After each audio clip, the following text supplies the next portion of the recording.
But first, let me begin by clarifying the purpose of nonviolent communication. Its purpose is to help you to do what you already know how to do. Now, why do we need to learn something today that you already know how to do? Because sometimes we forget to do this. We forget because we've been educated to forget. Now, what is it that I'm talking about that we already know how to do?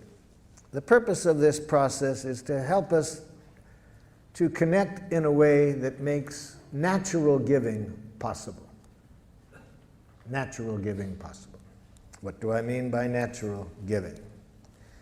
Let me do you a song to make it clear what I mean by natural giving.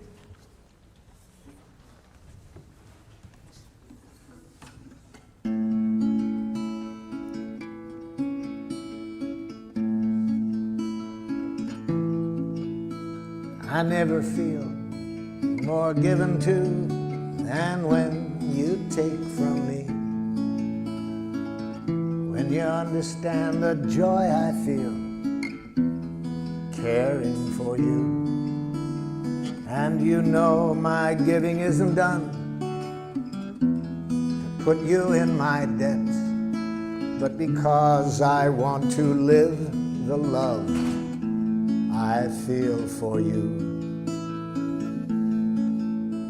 To receive with grace may be the greatest giving. There's no way that I can separate the two. When you give to me, I give you my receiving. And when you take from me, I feel so given to.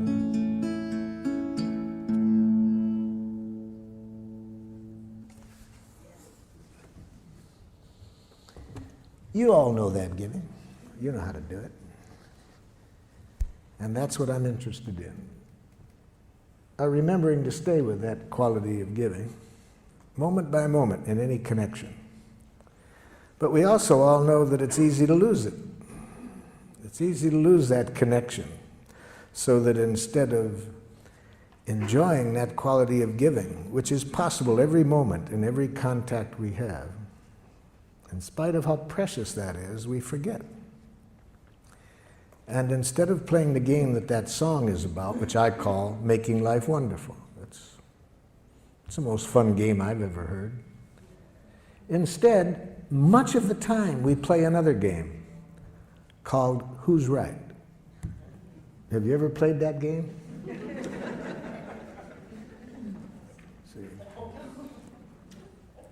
It's a game where everybody loses. So isn't this amazing that we all know about this quality of giving that the song was about?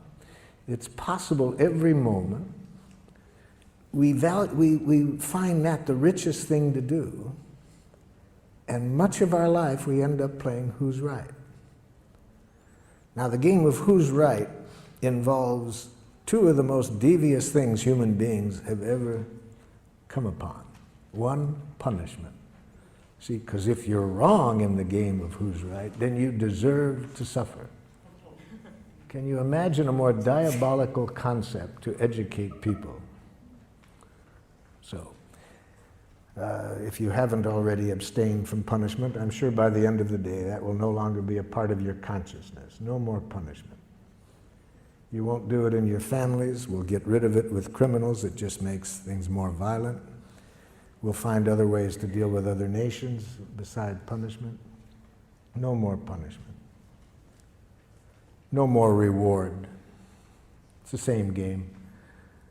See, it's part of the game of Who's Right. If you're right, then you get rewarded. If you're wrong, you get punished. No more. No more. It's created enough violence on the planet. No more guilt induction. See? No more shame. No more concepts of duty and obligation. Just what the song is about. Natural giving. So how did we get off target? We got off target, according to Walter Wink, a theologian who writes in his book, The Powers That Be. We got off target about 5,000 years ago. We got off target because we started to get some wild thinking. Wild thinking that human beings are innately evil. And when you believe that human beings are innately evil, then if things aren't going as we would like, what's the corrective process? The corrective process is penitence, you see. When people are evil, you think that the way to bring about change when people are behaving in a way you don't like is to make people hate themselves for what they're doing. So for these political reasons and theological reasons, we started to develop a language that I call jackal language. It's a language that cuts us off from life and makes it very easy to be violent. Very easy to be violent. In fact, in that book I mentioned, Wink says that domination cultures, one of the things you have to educate people is to make violence enjoyable, you see. And we've done a good job of that. We make violence enjoyable in our culture. The 2 hours a night from 7 to 9 when children are watching television the most, in 75% of the programs they watch, the hero either kills somebody or beats them up, you see. And when does this happen? At the climax of the program.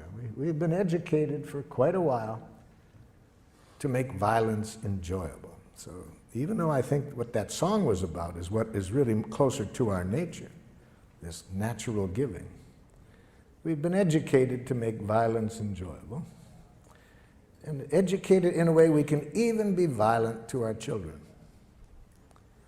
So what is jackal language like? See, jackal language, as I've mentioned, is a language of moralistic judgments. You think in terms of who's right, who's wrong, who's good, who's bad. And when you mention change, yes, we want change at times. So how do you get change in the jackal system? Watch a parent try to bring about change in the child. This is a parent teaching a young child say one of the most important words in jackal. Say you're sorry. I'm sorry. You're not really sorry. I can see it. You're not really sorry. I'm sorry. Okay, I forgive you. Can you imagine a game like that? Can you imagine a parent responding to a child that way? And if a parent is going to do that to a child in their own family, what are they going to do to people from other cultures who behave in a way they don't appreciate? So of course you're going to have violence wherever you have this kind of thinking. In cultures that do not have this thinking, you don't see violence, you see. So that's how we got off target. Even though we could be playing the game, make life wonderful each moment, we have been educated for quite a while to play another game, who's right. So what are the parts of this game of who's right? I've just mentioned one of them. One part is moralistic judgments, learning how to go up to our head and think basically in terms of right and wrong, good and bad, normal, abnormal. I learned this game very well. I speak several dialects of jackal. I grew up in Detroit. We spoke a rather harsh dialect of jackal. We might call it Detroit jackal.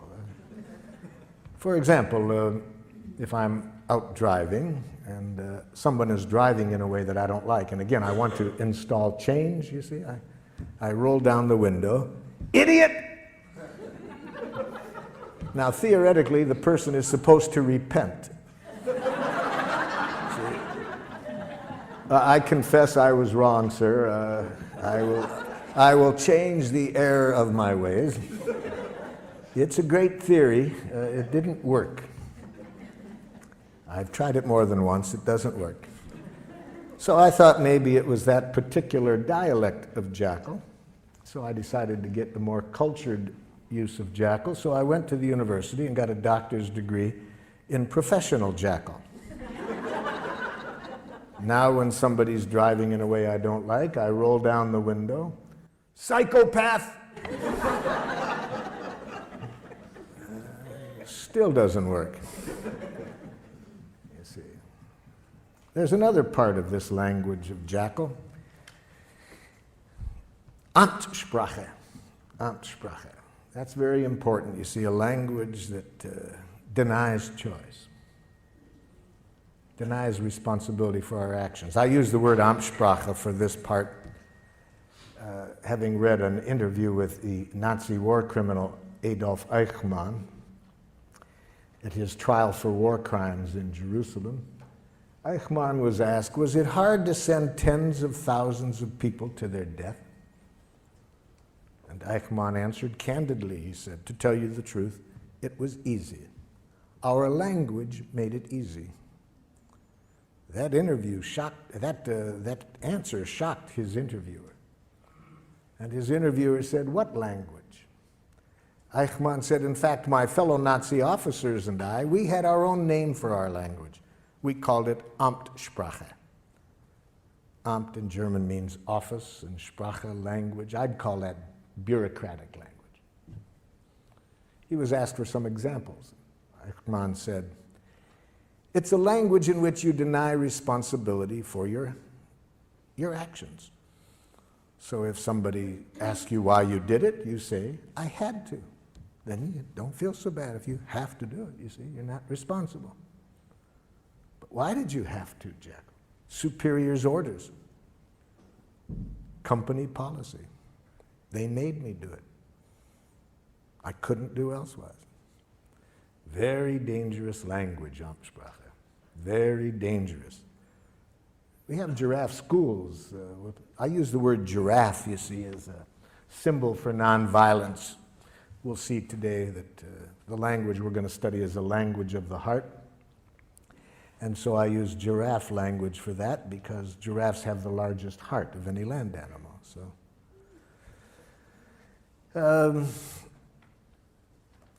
giraffe requires always being conscious of choice, you see. We never do anything that we don't choose to do. But I was teaching giraffe to a group of parents and teachers in one community, and we have giraffe schools throughout the world. We have 5 in Israel, 4 in Palestine, some in Serbia, and so forth. And in giraffe schools, of course, we want to make sure that certainly that the teachers and parents never use Amtssprache. One of the most dangerous languages in the world. To teach a child you have to do something. So I was saying this one time in St. Louis, Missouri, to a group of parents and teachers, and a mother got very upset. She said, but there are some things you have to do, whether you like to do it or not. It's our job as parents to teach our children what they have to do. I mean, there's things I do every day that I hate to do, but there just are some things you have to do. Well, I said, could you give me an example? She said, well, easy, there's so many, let me think. Okay, like when I leave here tonight, I have to go home and cook. I hate to cook. I hate it with a passion, but I've done it every day for 20 years. Even when I've been sick. Well, I said, I'll be very happy today to show you another way of thinking, another language that I hope would open up happier possibilities for you. Well, I'm pleased to report she was a rapid giraffe student. She went home that very evening and announced to her family that she no longer wanted to cook. I got some feedback from her family. The feedback came 2 weeks later when I swung through that city again and was doing an evening workshop. And who shows up? Her 2 older sons. She had 4 sons. They came up at the beginning to introduce themselves, and I said, hey, I'm glad you guys came up here. I've been very curious what's going on in your family. Your mother's been calling me regularly, telling me about all the changes she made in her life since the training. And like, what happened that first night when she came home and announced that she no longer wanted to cook? The oldest son said to me, Marshall, I said to myself, thank God.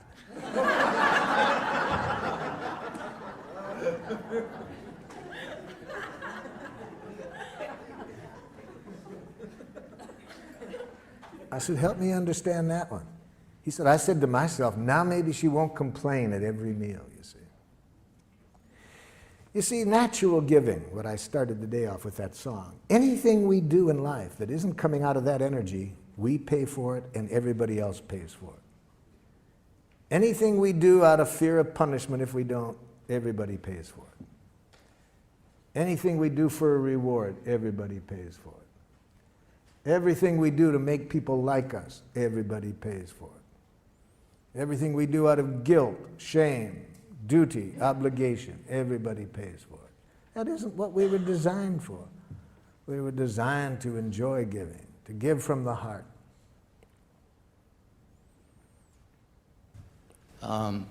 Marshall? Yes. I'm over here. My son brought me to one of your seminars, and I met you some 10 years ago. Yes. In Oakland. Yes. Now I'm trying to bring my son back to come here, and he said last night when I told him I was coming here, he said, well, why don't you go? I have a couple of appointments. Maybe you could teach me something. So I thought I would come to learn something. Maybe I can teach him. But I'd like to teach him, and I don't know how to do that. Well, I'd like to teach him to at least give me the time of day to communicate with him. He doesn't do that willingly. Okay. And when I try to demand it, it becomes worse. Yes. So how do I do that? Well, that'll be a good situation to work on today, because I'm going to ask everyone to think of a situation right now where somebody's behaving in a way you don't like. So in this case, it's your son who, when you ask him to communicate, he says no. The first thing I'll suggest is you can't teach anybody anything. That's right. And to have that as an objective is itself to create problems. So, yeah. So let's change the objective. Let's never try to teach anybody anything or to change anybody. If that's your objective, you'll create resistance. So that'd be my first suggestion today. Never try to teach anybody anything or to change anybody. That clear? Yeah. Okay. So what do you do then? Give up? No. See, this is the thinking that's been shaped in us by Jackal. See, the game of who's right, win, lose. So then if we can't change and win, then the option we think of is to be a chump and lose, you see. We've been educated to think in those two ways, win, lose, right, wrong. No, I'll show you a way, another option. Okay, let's get into it. Let's give you a chance to practice it. Some of you have already thought of situations, such as somebody you want very much to communicate with, they say no. So, think of somebody at the moment who is behaving in a way that is not making life wonderful for you, and you'd like to get to the place that the song was about, where everybody's needs can get met and people are giving to one another from the heart, willingly, not out of coercion, you see. Let's see if we can show you a process to get there in this situation, to get everybody's needs met, and where people give willingly, not out of any coercion. So maybe you are living at home. Maybe you choose today to work on a child that you are living with at home who says horrible, horrible Jackal things such as, no. Oh, you laugh. You try living with one for a while. Please brush your teeth. No.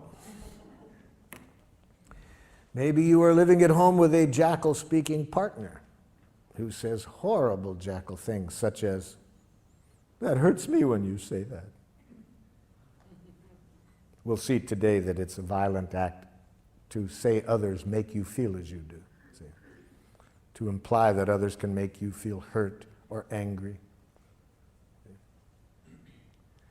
Maybe at work somebody's behaving in a way you don't like. They come late. They're not producing as well as you would like. Maybe your next door neighbor has been sexually molesting children. Whoever you want to pick, somebody who's behaving in a way you don't like.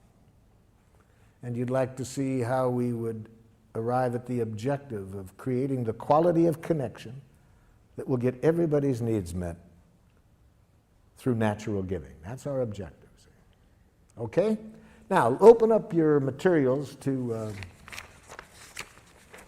the last page, second to the last page. At the top it says, expressing how we are and what we would like.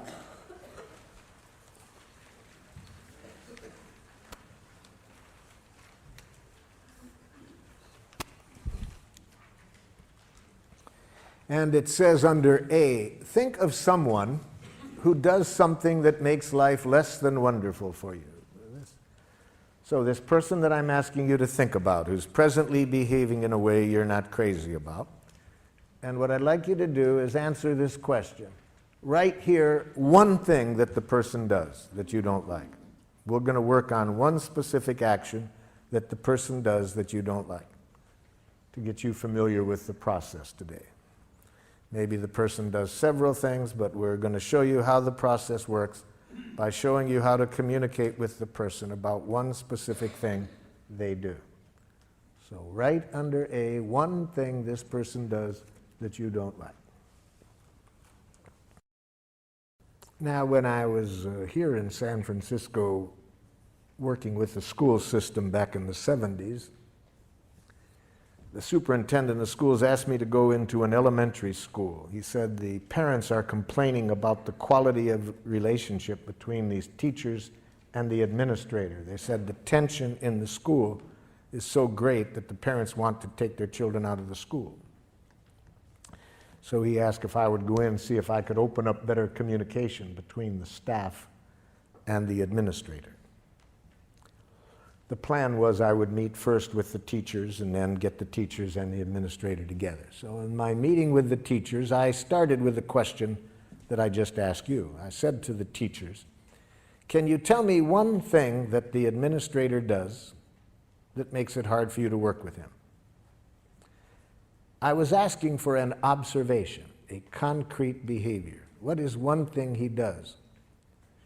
The first teacher to respond said this: he has a big mouth. Now, can you see the difference between the question I asked and the answer I got? I did not ask, what size mouth does the principal have?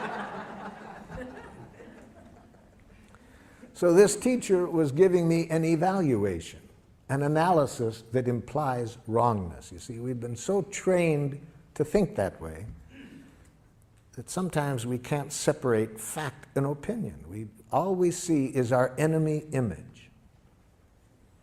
See, whether it's an individual or a nation, we have been trained to think in enemy images, wrongness. And it obscures reality. We don't see the behavior, we just see our enemy image.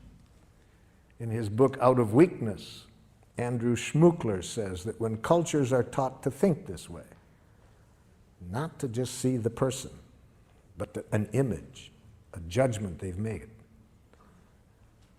bombs are never far away, you see. So I pointed this out to the gentleman, that this was not an answer to my question. I wanted to know one thing the principal did. This man was stuck. He just couldn't get it. The woman sitting next to him tried to help. She says, well, I know what he's referring to. I said, okay, help him out. What's one thing that the principal does? He talks too much. No, too much is a judgment. I ask for an observation, not a judgment. See, this is how jackal-speaking people think. They really have been brought up to think there is such a thing as a just right amount of everything. And too much and too little, and that they know what it is, see? So they think that way. It doesn't make resolving conflicts too easy with them when people have an idea that there's a right and a too much and a too little, and they know what it is. And especially when they mix it up with an observation. I was just asking, what does the person do? And again, for the second time, this person couldn't see the behavior separate from the judgment. A third person tried to help. Well, I know what they're talking about. Okay, what? He thinks he's the only one that has anything worth saying.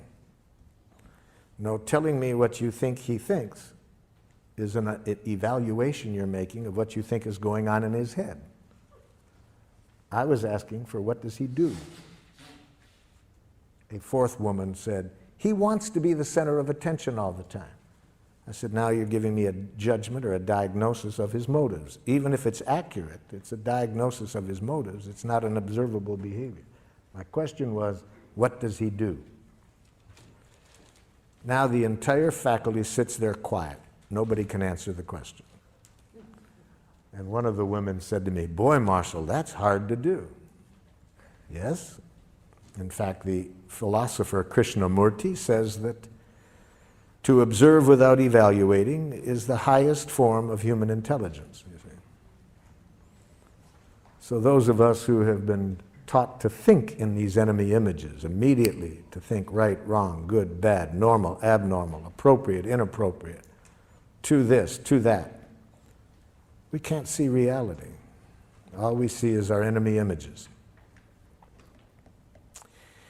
Well, with great help, with great effort on my part, I finally got them to get rid of the images and answer this simple question: what does he do?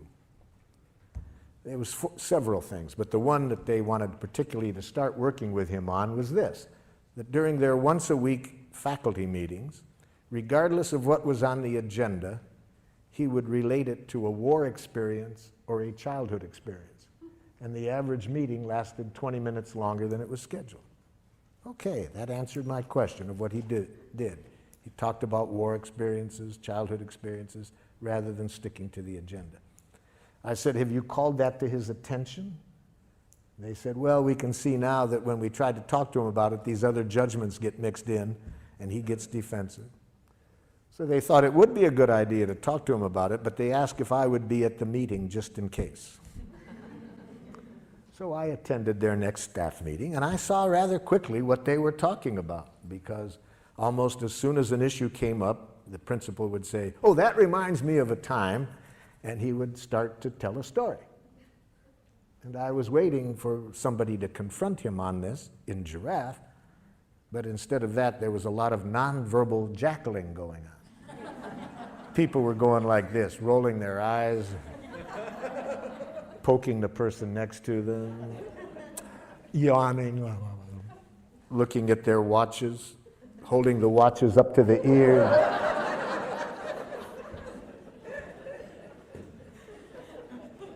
And I watched this scenario going on for a while, and I said, excuse me, but isn't somebody going to say something? Now there's a silence, and the man who spoke up in our first meeting, I could just see him getting his courage up, and he looks at the principal and says, Ed, you have a big mouth. So let's see if whether what you wrote down answered the question I asked. Is it an observable behavior, or did you mix in any evaluation? And my two friends here will help us to make this evaluation. This animal has been taught to, somewhat like a police dog, to sniff out narcotics. If there's any jackal mixed in, he will howl. If you answered the question, this animal will dance. So, sir, what did you write down? My dad blames my wife for my choices. He does what? My dad blames my wife for my choices. Yes, blames is a judgment. See, that's already putting evaluation into it. Dad, do you see yourself as blaming her? No, I see myself as calling attention to the facts. So see, Dad doesn't see that as blaming. No, I'm educating. Thank you, Dad. Yes, okay. So how do we say it? See, we need a direct quote. We need to give to make it an observable behavior, we need to say, my father says what? All of his problems. You are responsible for all of his problems. Wait a minute. He says this to the wife. You are responsible for all of his problems. That's it. Yes, okay, that's a direct quote. That's what he says. That's giraffe language. You made a direct quote, okay? See, as soon as you have the word blame in your consciousness, it's going to change the whole energy with which you approach the person, because you're basically making a judgment of them as blaming, which everybody knows is wrong. You see. Yes? I have the mic. Oh, excuse me. Lately, my son is not doing his history homework. Okay. My dad makes harsh judgments and insulting remarks Oh my God, you've killed my poor jackal.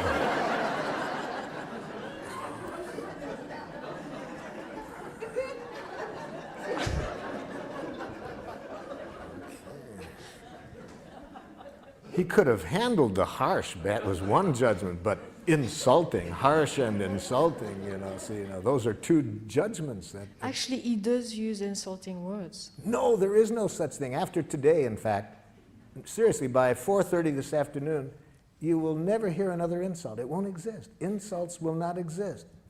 I'm going to show you to use some technology today that takes insults and criticism out of the waves, airwaves. So that no matter what your father says, you can never hear another harsh statement or another insult, because we're going to show you today how to use this technology.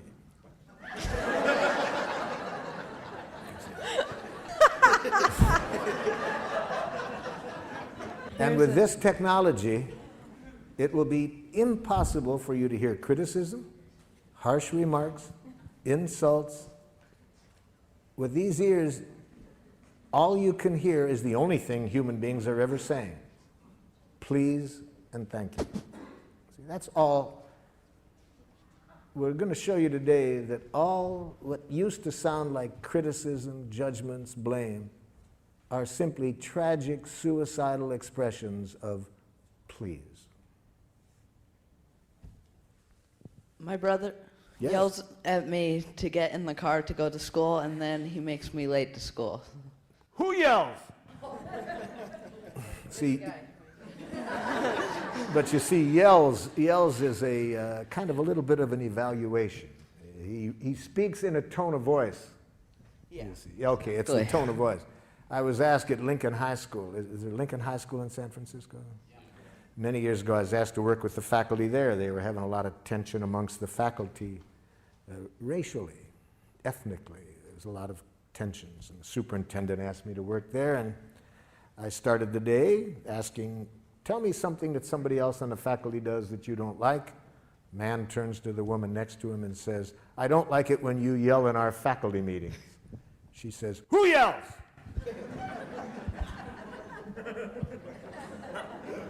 Now, she was from a different culture than this man.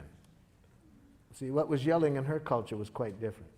And about 10 minutes later, when she started to yell at him by her own definition, I saw a difference, So raises the voice when he's asking you to get ready for school. Yes. Or just kind of gets angry at me to get in the Now, car. gets angry, that's maybe accurate, but it's a diagnosis. We don't know whether he's angry. He might be scared that, you're going to miss school. Yeah. It might sound to you like angry. Maybe it is, maybe it isn't. But raises the voice, has smoke coming out of his ears. That you can see, That's observable. Yes? Fifth grader Jesse refuses to do his seat work. Ow! Refuses is a diagnosis. Maybe an accurate diagnosis, but it doesn't tell me what he does. It He just says, no, I don't want to do it. says, no, I don't want to do it. That's the behavior.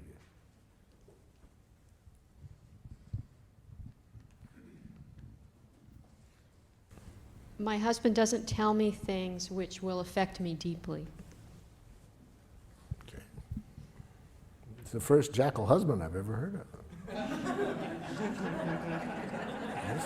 This is a new experience for me today. A student in my class incessantly talks loud, won't stay seated, or keep his hands to himself. I hear about 3 judgments in there. Let's go over it slowly, because I hear 3 diagnoses. Say it again, so we'll hear the 3 diagnoses.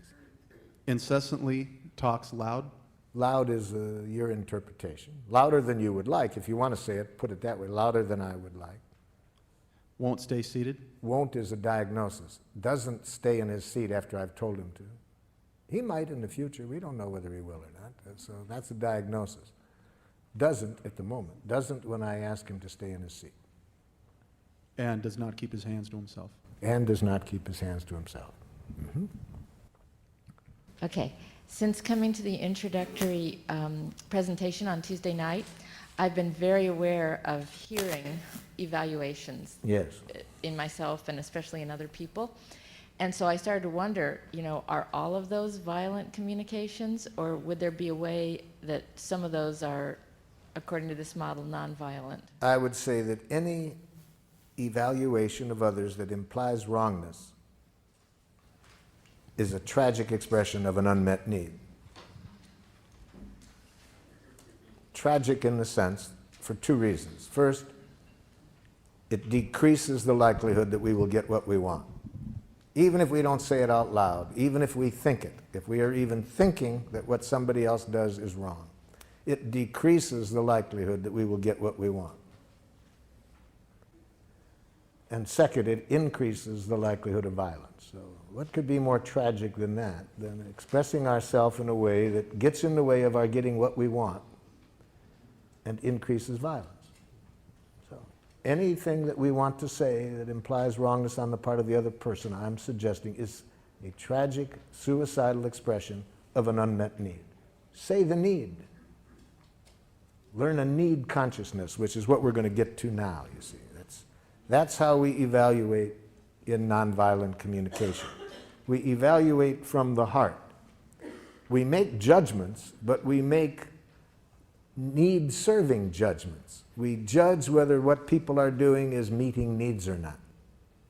We don't moralistically judge the person for what they did.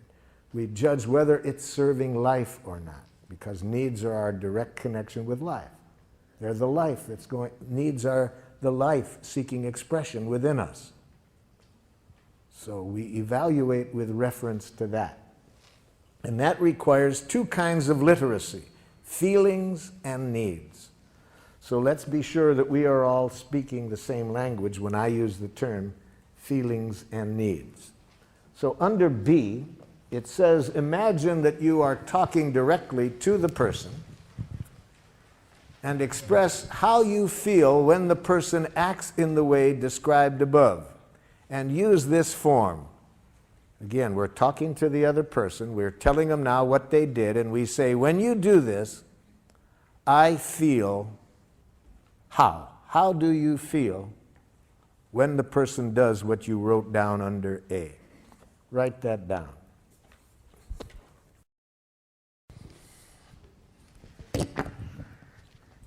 When you do this, I feel angry. Okay. Anger is a feeling created by unnatural thinking. We'll get to that next. When you're not ready to leave at the agreed time, I feel anxious and impatient. When you speak that loud, I feel intimidated. Ow! Intimidated is a diagnosis. Be careful of words that are more descriptions of other people, what you think they're doing to you, like intimidating you.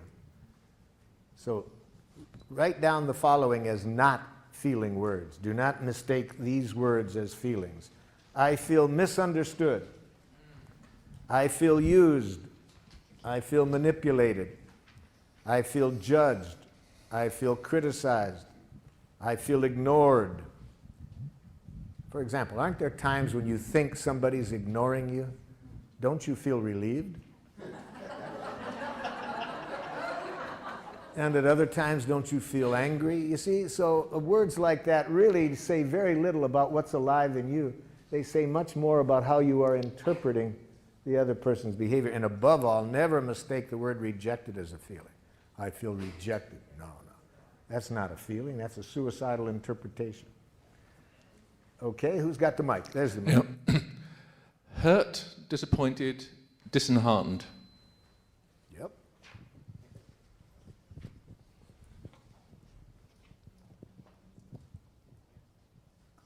Feel angry and betrayed. Angry, yes. Oh, for betrayed. Betrayed is one of those words like intimidated, ignored, misinterpreted, used, manipulated. It's more a diagnosis of the other person than a feeling. What about contracted? Contracted? If you mean tense and like that, okay, if it's that. When you call me up and speaking loudly tell me you're going to cut off funding, I feel angry and scared. Mm-hmm. When you leave the dishes in the sink, I feel powerless over my environment and time, which feels frustrating and scary. When you start talking loudly in the middle of my sentence, I feel hurt because I think you are not listening to me. Yeah, the feeling is great, but you're going to lose it when you follow the word feel with the word because I think. Anytime you're thinking, your chance of getting what you need is greatly decreased. Especially when you follow the word think with the word you. Then I think you not only won't get heard, I predict a defensive, aggressive reaction. So it's going to be hard for people to care about your feelings when you follow that with a diagnosis that implies wrongness. But we'll get to that next, because we're going to see next that when after the feelings, there's two places we don't go, and one is up to our head. See, we stay in the heart with feelings. We don't go up to the head. We stay in the heart and connect with needs. But we'll get to that, yep. If we want to use nonviolent communication, we want to be sure that we do not use the feeling in a violent way, because feelings can either connect us at the heart or they can contribute to more division and violence. So we certainly do not want to ever express our feelings in this way. I feel as I do because you. Okay? We never want to express our feelings this way. You make me feel. Now that will be a hard habit to get away from, because in a jackal culture, feelings are very instrumental to using guilt as a way of manipulating people.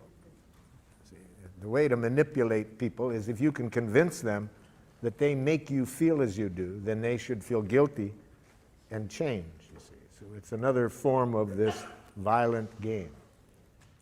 So, for example, if you are a parent and you want to use feelings in a violent way rather than a connecting way, you would express it this way. It really hurts me when you don't clean up your room. Okay? Or, you make me angry when you say that.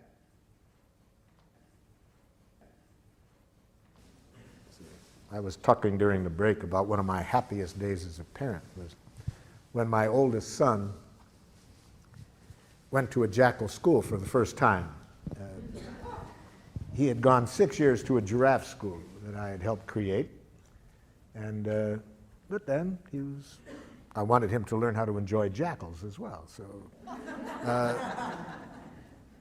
and in giraffe schools, we also want to be aware that the children are not always going to be in this setting. So we want them to learn how to stay with their own values regardless of which structure they're in, you see. So he comes back the first day from school, and he looked less than happy. And I said, how was the new school, Rick? And he said, it's okay, Dad, but whew, boy, some of those teachers, Dad. I said, what happened? He said, Dad, I wasn't even in the front door, really. I was halfway through the front door, and some man teacher comes running over and says, my, look at the little girl. Can you guess what the teacher was reacting to? Yeah, my son's hair was down to his shoulders. See, in a jackal school, as we all know, authority knows what's right. See, there's a right way to wear your hair as a boy and a wrong way. A right way to do everything, and who knows? The teacher. And then what do you do if somebody doesn't do it? You use shame, guilt, and so forth. You use the word girl as though it's an insult. Welcome to jackal land. So I'm getting burned up, ready to go do a little bat therapy with the teacher. And, forgetting all about my teachings. And I said to my son, how did you handle it? He said, I remember, Dad, that what you said, that when you're in that kind of environment, never give them the power to make you submit or rebel, you see. So one of the things we want to teach children very early, no matter what structure you're in, never lose track that you are free to choose what you do. Don't allow institutions to determine what you do.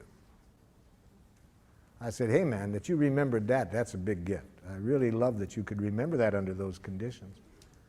Then what'd you do? I put on my giraffe ears, Dad, tried to hear what he was feeling and needing. I said, you remembered to do that? What did you hear? Pretty obvious, Dad. Looked irritated, wanted me to cut my hair. Hey, wow, man, I'm really glad you could remember that. How did that leave you feeling? I said, Dad, I felt sad for the man. He was bald and seemed to have a problem about hair.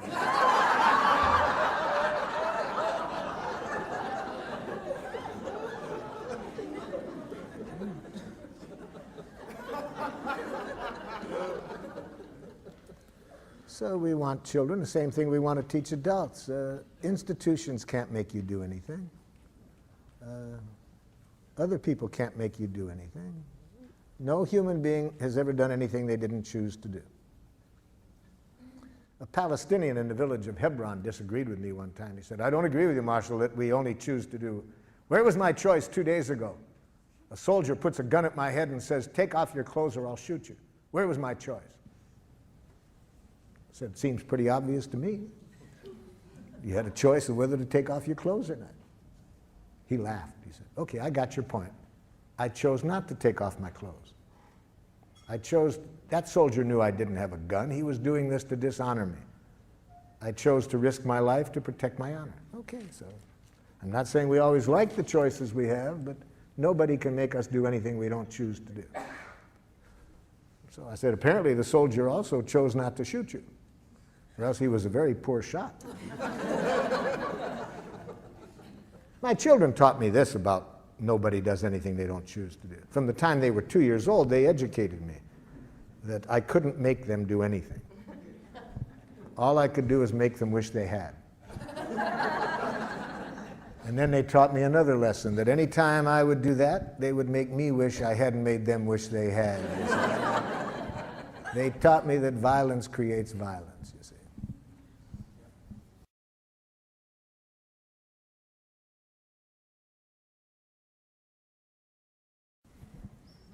Okay, the next step then. We do not attribute responsibility for our feelings to the other person. We never say that you make me feel or I feel because you. Instead, we are conscious that the root of feelings are needs. See, behind every feeling, there is a need. Now, certain feelings tell us that there is an obstruction in our thinking, that instead of our being directly connected to our needs, we have chosen to go off to Jackal-land. So what are these feelings that tell us that we're not directly connected to our needs? Anger, depression, guilt, and shame. Those feelings are very valuable. They tell us that at this moment I'm not directly connected to my needs. Instead, we are up in our head telling ourselves moralistic judgments about somebody. Anger, we're making moralistic judgments about somebody else. Depression, guilt, and shame, we're playing that game on ourselves. But we're not alive, and as I would define being alive, which is connected to our needs. Yeah. Do you make a distinction between needs and preferences or desires? Yes, we make a big difference, as we'll see when we get to the next step now, because needs contain no reference to specific ways of getting the needs met. Those are preferences or strategies or requests. So we make a big difference between needs and between preferences, requests, strategies. So let's get into that. Let's right now connect our feelings with a need. Let's not go up to our head and think about the other person. Let's go into our heart and connect our feeling with our need, because needs give us the most power with people. See, giraffe is based on a power model, power with people. It increases our power with them in the sense that it increases people's willing giving to us, to enjoy giving to us. That's power with people. We have been trained in a power over model, the use of punishment and reward. That's power over people.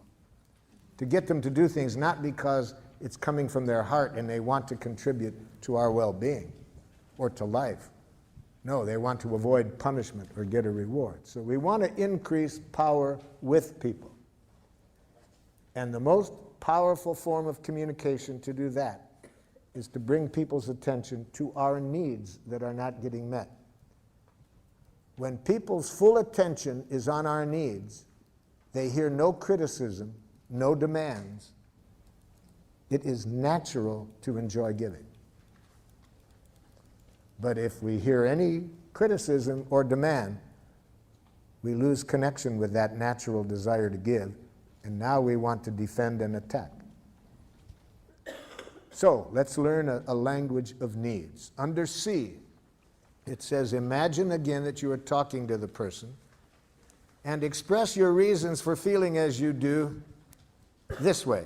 When you do what I described, I feel as I expressed because I am needing or because I need. See? So now see if you can identify what need of yours is not getting met. Leave the word you out of here, because that will mix up need and preference. Leave the other person out of here. Just express the need without reference to the other person.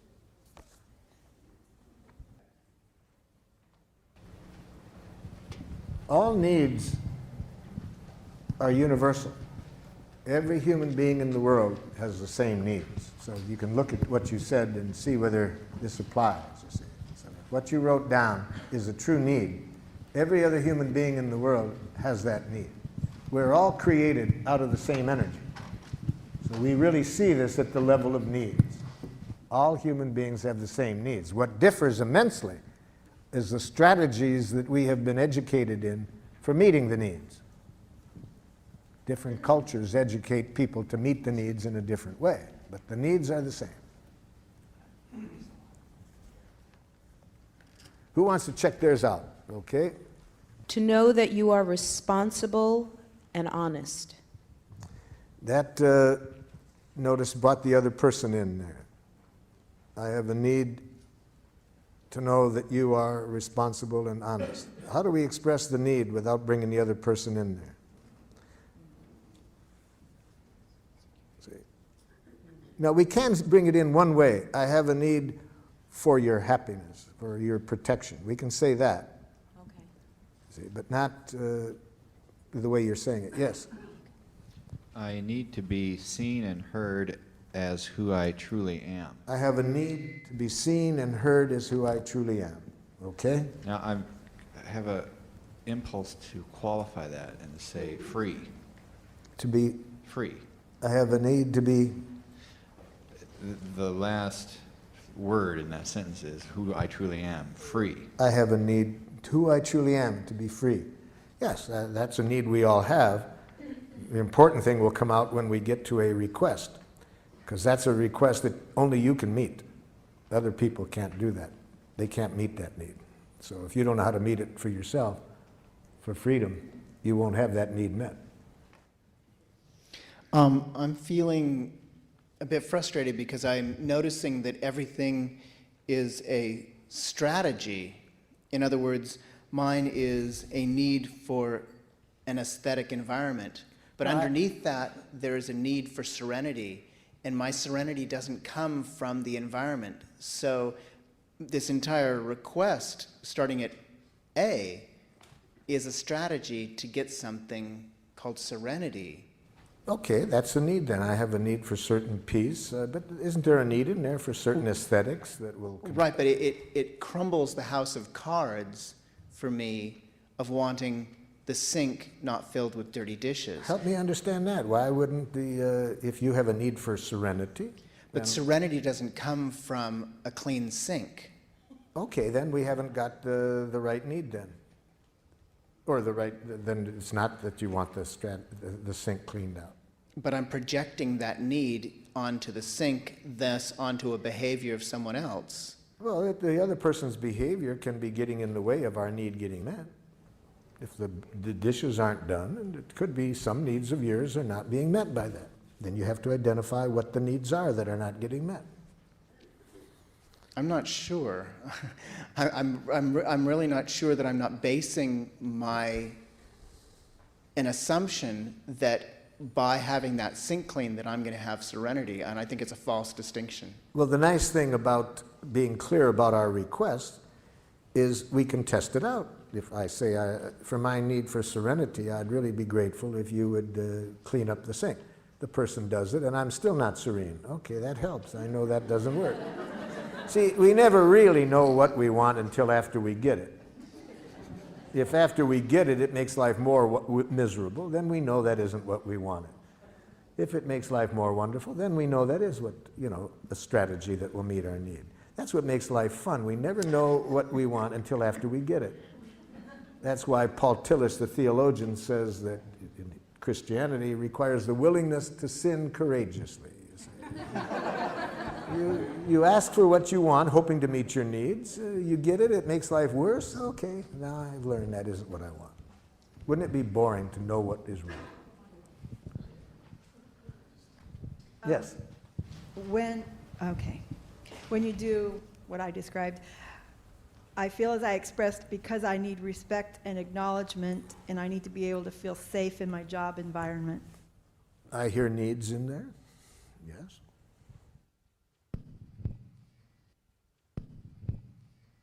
When you do what I described, I feel as I expressed, because I need to express my desire and need without it hurting you.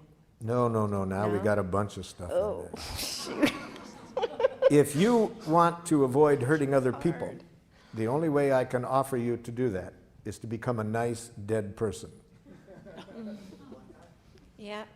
Because if other people have jackal ears, they can get hurt if you have heartburn. So would I just cut off that second half? Just, I need to express my desire and need? Yes, and then what you want to say to yourself, and I want to learn to enjoy your pain. Ooh. Which Whoa, is, we're going to show you enjoy. after lunch how to enjoy the other person's pain. Ooh, that sounds... It's one of the most loving things you can do, you see. If you, as I will define it, obviously I don't mean in a sadistic way. Yes. So I have a couple I'm working on. One of them is because I have a need for predictability. I have a in need my for daily schedule. predictability, okay. And the other one would be because I have a need for privacy. Yeah. Go ahead. My need is for comradeship and acknowledgement of my comradeship. Mm-hmm. Mm-hmm.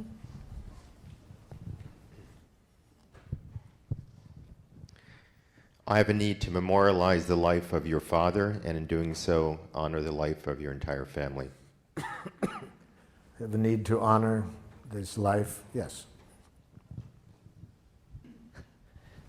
I have a need to have communication with other people that is open and supportive of life. Need for supporting of life, openness, okay? Mm-hmm. When you do this, I feel hurt because I have a need to be heard and understood. Yes, very important need, that need for understanding, to be heard, to be listened to, empathy. There's different ways of expressing it, but it's a critical need, one that we have daily. Daily, yes. Bottom line, I have a need to love you and to let your love in. I have a need to love, but don't bring the other person in there. To let I have a need for to love and to let love in. and to let love, yes. See, our needs don't, when we believe that our needs involve another person doing something, we take a very abundant world and make it scarce very quickly. So we don't want to mix up our need and a request. See, we may have a request, a strong request, that a particular person meet our need for love. See, that's a strategy. We may want this particular person, but we don't have a need for that person to love us. That's mixing up the need and the request. We have a need for love. We have a strong preference that this person take the actions to meet that need. But we don't want to mix up the need and the strategy. Okay, let's take one more and then we'll go. We've got to move on. Yes. Yeah, I'm confused if this is a need or a strategy. Okay. I need to feel loved. Ah, loved is a very important word. I need love, yes. But now, that word love is so important that we got to get real clear what we mean about it when we use it as a giraffe. See, watch what happens when a giraffe and a jackal get together on this love. See, watch this jackal ask a very dangerous question. But notice that the giraffe is too smart ever to answer this question. Watch. Do you love me? Jackal, before I can answer your question honestly, I need to get some important things clear. Are you using the word love as a feeling? Well, of course. Okay, well, I needed to get that clear. So you mean, am I feeling certain warm, cuddly, tender feelings toward you? Yes. Okay, I needed to get this clear, because see, we giraffes do not use the word love as a feeling. It's much too important to us to get it confused with a feeling. It's a need for us. But since you use it as a feeling, okay, I'm glad to know that. So would you please then, now that I know that, would you ask the question again? Do you love me? When?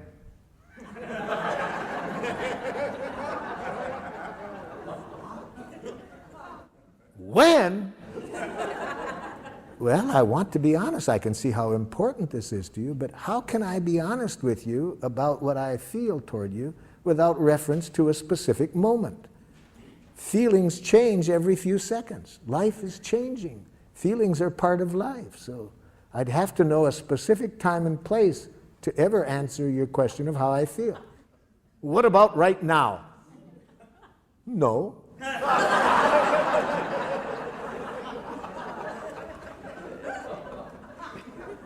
But try me again in a few moments.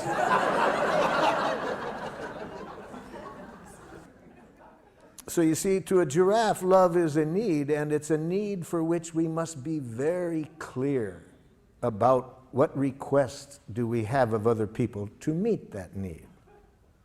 Now, watch what happens with reference to that if we're in a love relationship with a jackal. I want you to love me. Oh, so you have a need for love, jackal, and you're giving me the honor of wanting me to meet that need. Yes. I really see how important the need of love is, so I want to be clear what you would like from me to meet your need. Could you tell me what you are requesting of me to meet your need? Now, the poor jackals, they don't live in the moment, you see. To make a clear request, you have to live now. You have to be clear what you want. So watch how the jackal handles this. So could you tell me what you want me to do to meet your need for love? Oh, you know. No, I'm not sure I do. I really see how important this need is for you, so can you tell me specifically what you would like me to do to meet your need for love? Well, it's hard to say in so many words. If it's hard for you to say, jackal, can you see how hard it will be for me to do? I never thought of that. So what would you like me to do to meet your need for love?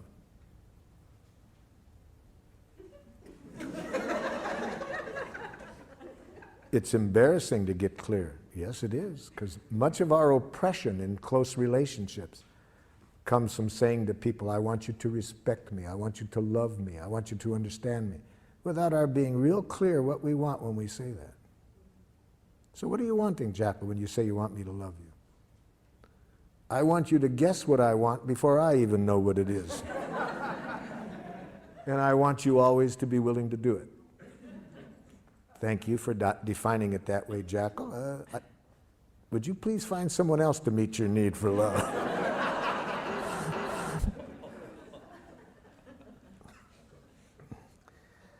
Most jackals that carry that definition of love around with them find out how impossible it is to meet on about their 5th divorce.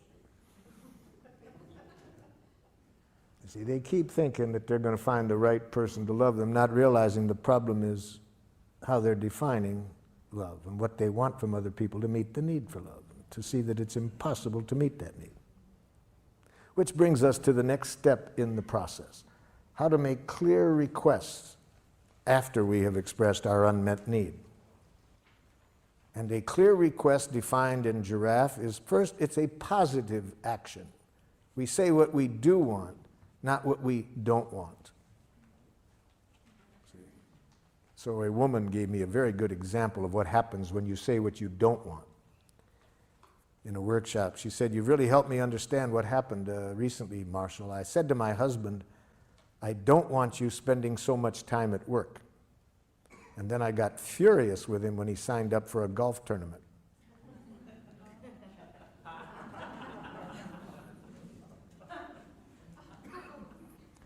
A teacher gave me a similar example. She said, "Just yesterday, Marshall, I said to this young boy, please, I don't want you tapping on your book while I'm talking." So he started to tap on his desk. Saying what we don't want doesn't make clear what we do want. But worse than that, if we frame our objectives in getting rid of something, it leads to violence very often. It makes violence seem attractive when we try to get rid of something. For example, I was working with some teachers in a school in Rockford, Illinois. Their observable behavior they wanted to work on is, on the average, every 3 months, 38 broken windows in the school. So we got down to the request. I said, "What do you want different from the students?" It's obvious. We don't want them breaking windows. So you're saying you don't want the children breaking windows? Yes. What should we do? Kill them.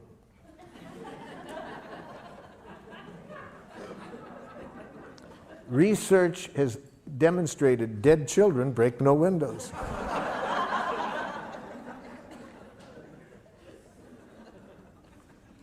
Almost any time we think of what we want to get rid of, it makes violence look attractive. And as stupid as that example was I just gave you, look in the newspaper on any given day and see how many world leaders are saying we're going to teach them not to, we're going to get them to stop.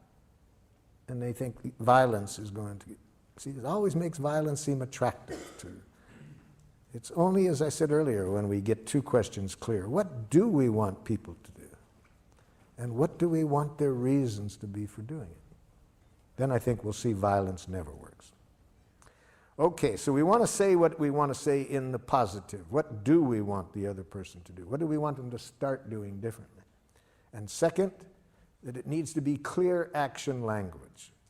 So we can't do what this one wife did with her husband who came to a workshop with him. She said, "I want you to listen to me when I talk." He said, "I do listen." "No, you don't." "Yes, I do." "No, you don't." They told me they'd had this same conversation for 11 years. The problem is with the word listen. See, what does that? We can use the word listen as a need. I have a need to be listened to. But when we move to request, we need to speak action language. What specific action do we want this person to take? We can't use the verb to be. I want you to be more friendly. Not doable.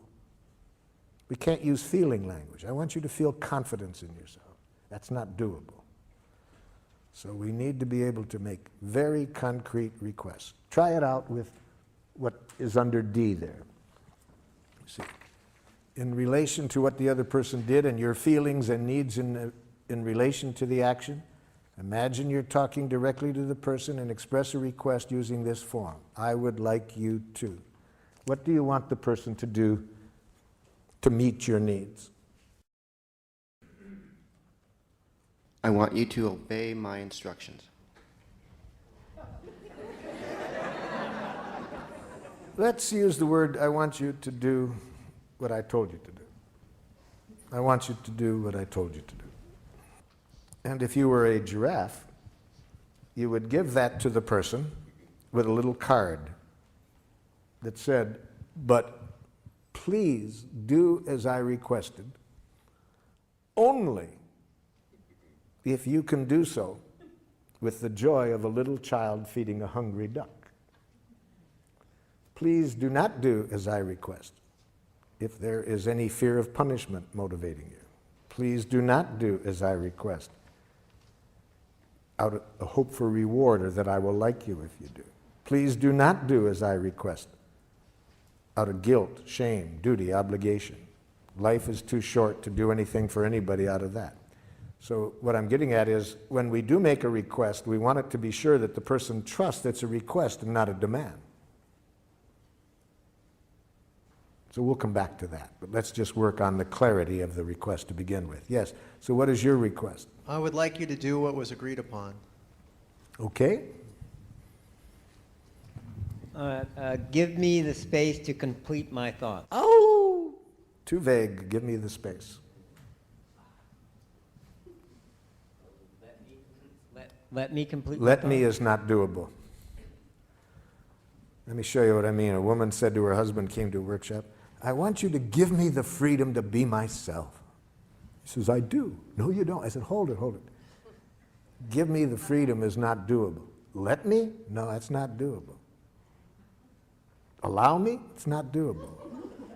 What do you want from him when you say, give you the freedom to be yourself? It's embarrassing, yes? What? Say it. Oh, it's embarrassing. Say it out loud. What do you want when you say all of that?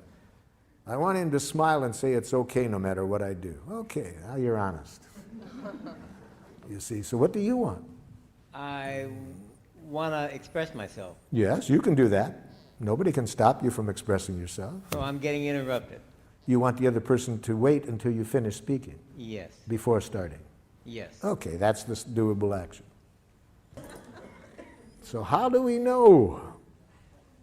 You can only tell whether it's a request or a demand by how I treat you if you don't do it. That's what tells people whether we are making requests or demands. What is their memory of how we act when we don't get what we want? If people have in their memory any punishment on our part in the past when they don't do what we want, any blame, it will now be hard for them to trust that we are making a request and not a demand. It will take the joy out of giving to us. So let's follow that example a little bit more for me to show you what I mean. So I say to you, I'm really lonely this evening and would have a need for some company. Would you be willing to spend the evening with me? And you say, Marshall, I'm really preoccupied with some things at work and would really need some space to myself this evening. Could you find someone else to be with you this evening? And here's my reaction.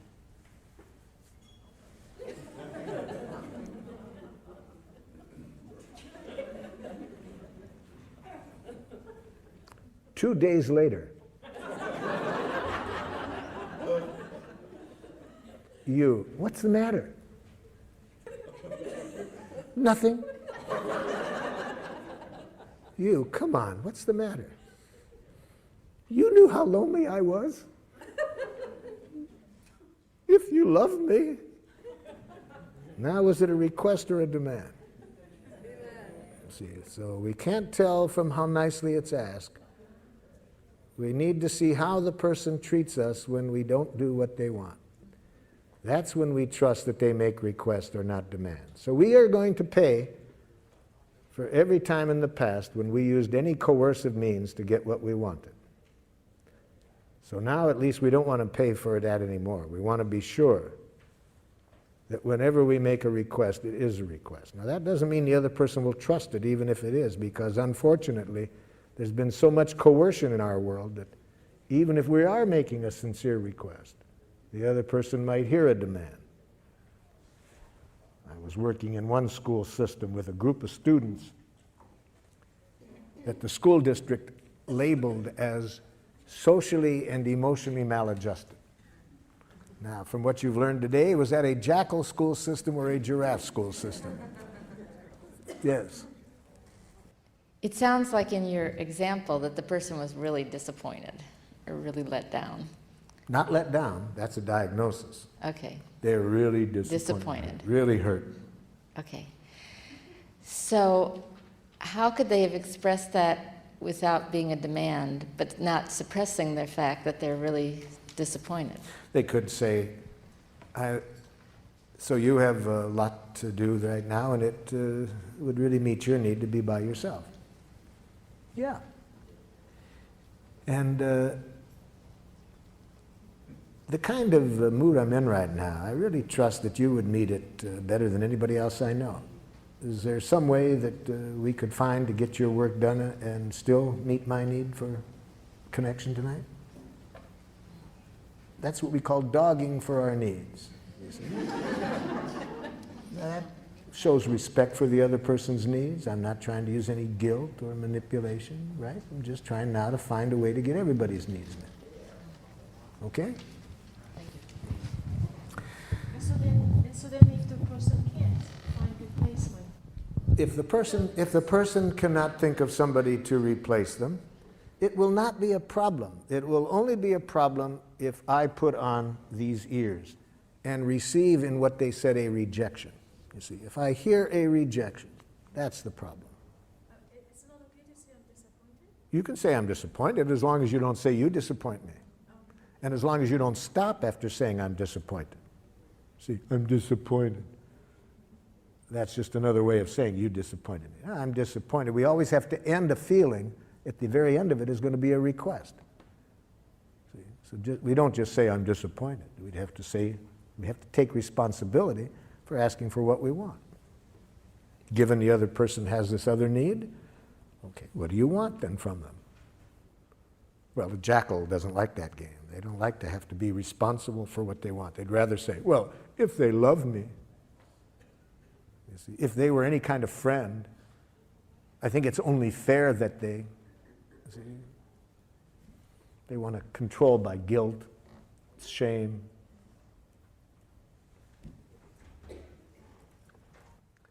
So the school district asked me to work with these students that were labeled socially and emotionally maladjusted. Poor school system doesn't realize that labels lead to self-fulfilling prophecies. When you label people that way, they're going to behave that way. Come on, be honest. If you are labeled socially and emotionally maladjusted, you're one of those students, doesn't that give you permission to have fun in school? Labels lead to self-fulfilling prophecy. So I knew it was going to be a rough day just by that label. So when I walk into the classroom, it already starts. Half of the students are hanging out the window, screaming obscenities at their friends in a courtyard down below. So I made a request. Excuse me, I would like you all to come on over and sit down, please. I'd like to tell you who I am, what I'd like to do today. Half the students come over. I wasn't sure the other half had even heard me, so I repeated it. Would you all please come over? Now everybody comes over with the exception of two young men. Just my luck, the two that didn't come over, the biggest ones in the classroom. And again, I wasn't too sure they'd heard me, and I was praying it might just be a problem with acoustics, so I said, would one of you two gentlemen tell me, please, what you heard me say? Yeah, you said we had to come over and sit down. You see the problem? I make a request. He hears a demand. So I said, sir, I have learned to always use sir with people who have biceps like he did. Especially with the tattoo on top of the bicep. I said, sir, could you tell me how I could have let you know what I was requesting so it wouldn't sound like I was telling you what you had to do? He said, huh? See, that's a radical paradigm shift for somebody who's been educated under domination conditions, domination structures where authorities claim to know what's right, you have to do it or else, you see? So it's a radical paradigm shift in giraffe schools where people don't make demands. They just make requests. So I realize this is not going to be easy with this gentleman. He's probably carrying with him a lot of traces of being punished when he doesn't do what other people want, or blamed. I'm not expecting him to give that up right like that. So I said, sir, how could I let you know that I was requesting something of you without it sounding like I was bossing you around? I don't know. I said, just what's happening between you and me right now is much that I wanted to talk about today, because I was wanting to look at a way we could interact where nobody bosses others around. And I didn't expect life to be so easy. That was all he needed. He trusted at that point that I wasn't trying to tell him what to do. And he came over and we had a very cooperative day. But as long as people hear our request as demands, they have only two choices, submission or rebellion. And neither of us are going to connect us with people in a way that's good for anybody. So the main thing that's the difference is not how nicely we say it, but how we treat people when they don't do what we want. Now, let's hear a few of these so we can see what kind of reactions you might get back. If you openly express your heart, you try to your best not to criticize, not to demand, what do you get back? She gets excited and defends herself. Well, need to hear the specific statement, but I don't know what you mean by defends herself. What does she say? Got to be specific. For the next exercise, we need to know specifically what the person says or does. See, that's your diagnosis that she's defensive. What does she say?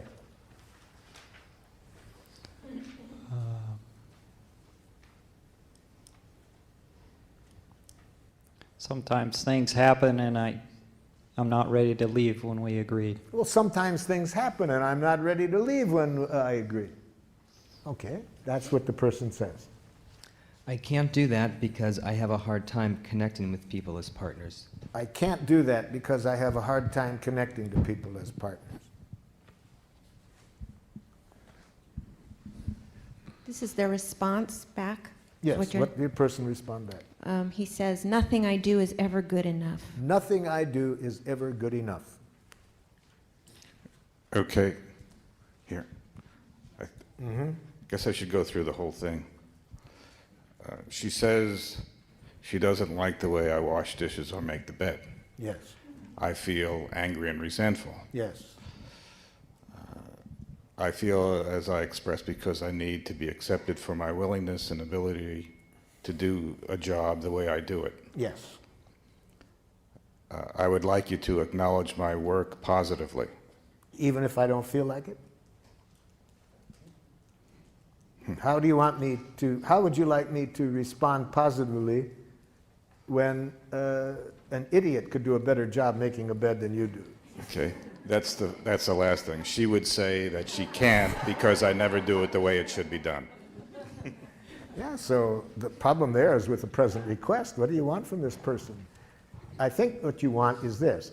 I'd like at least some gratitude expressed for my willingness to do what I did. And if I could get at least the gratitude for that first, I could better hear how you would like me to do it differently. Would that be closer? It'd be closer, but I'd still like her to accept the way that I do it. What does accept mean? Now we got to translate accept into a doable request. What if this person has a sense of aesthetics? You see, I can already tell what the problem is in your relationship. I've already made a diagnosis. You want to hear my diagnosis? Okay. You are a slob and she's a neat. See, there's these two kinds of people in the world, slobs and neats. And for some reason or other, they always live together. It doesn't make sense to me. You see, there's so much of this goes on every day about how to wash the dishes, how to make the bed. Now, I'll give away which one I am. I once cleaned the house immaculately. And my partner came home and said, I thought you were going to clean. True story, true story. So you know what I am, right? I wrote her a song that night that goes, if you wonder about the cause of my domestic distress, it's that my partner is antiseptic and I'm a total mess. Last night at 2 a.m. I had to go to the head. In the time it took me, she made the bed.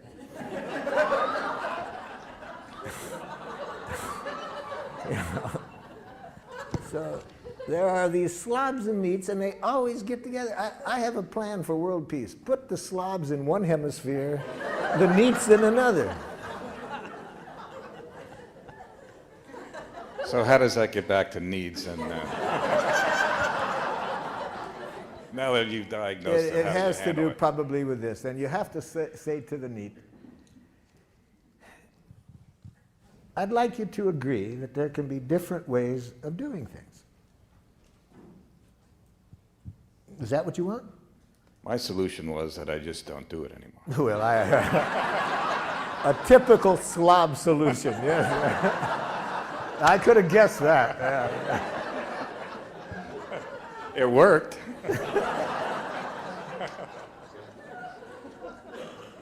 I would really like some acknowledgement. First, I'd like some expression of gratitude for what I did. I'm not saying you have to like it, but at least I'd like to hear some gratitude, if it's sincere, that at least that I was trying. Second, I'd like you to agree that there can be different ways of defining what is an adequate way to make a bed. Then, if after you agree to that, if you could say, what your preference would be without using words that imply that it's right, your way. That would be a lot easier on me. Something like that. Where is it? You sound like you're doing something out of a book. You sound like you're doing something out of a book. Talk like a real person. Don't use any of this psychology crap on me. Something like that. Yes, yes, yes. Especially they're going to say that when you're a baby giraffe, you know, because you're trying a new way and it's going to take a while and it's going to go slowly. And when I was first learning this, I was having a conflict with my oldest son, and I was sounding like it was coming out of a book. I was having to stop and think everything I said. And the poor guy, he had his friends waiting for him, and he said, "Daddy, it's taking you so long to talk." I said, "Let me tell you what I can say quickly. Do it my way or I'll kick your ass."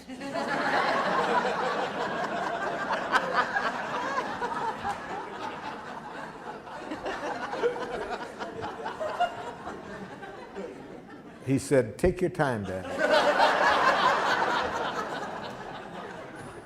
Those who know me in my old jackal days are very patient with my sounding like I'm coming out of a book or... Yes. There's no value in changing who I am. I'm satisfied the way it is. Yes. There's no value in changing who I am. I'm satisfied the way I am. That we can already tell them this person heard a demand, you see. They're hearing a demand as though you're saying they're not okay the way they are. And that would be how I would bet a person would respond if they hear a demand. Different ways that people respond when they hear a demand. My preference is for how my youngest son once responded when he heard a demand. I said, "Would you please hang up your coat?" He said, "Who was your slave before I was born?" I see.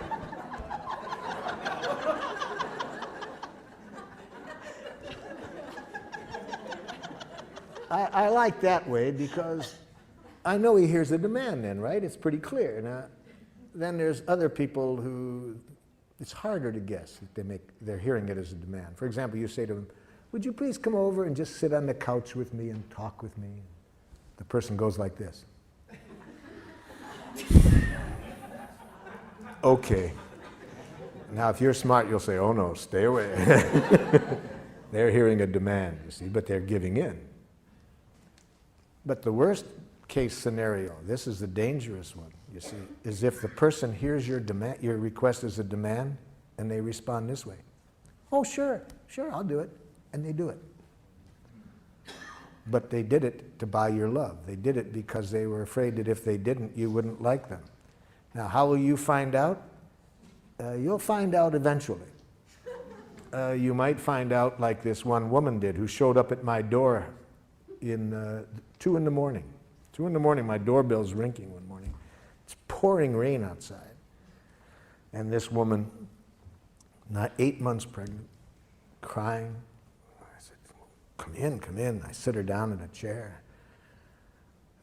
What's going on? I didn't know how she got there, but she told me that her mother had been in a workshop with me a month before, and she had just called her mother up to tell her about what happened, and the mother said, "Oh, there's a man in your town that you might want to go and talk to." So that's how this woman shows up at my door at 2 in the morning. Now, what was the problem? Earlier, she said, I just made a little request to my husband tonight, and he said, "Get out."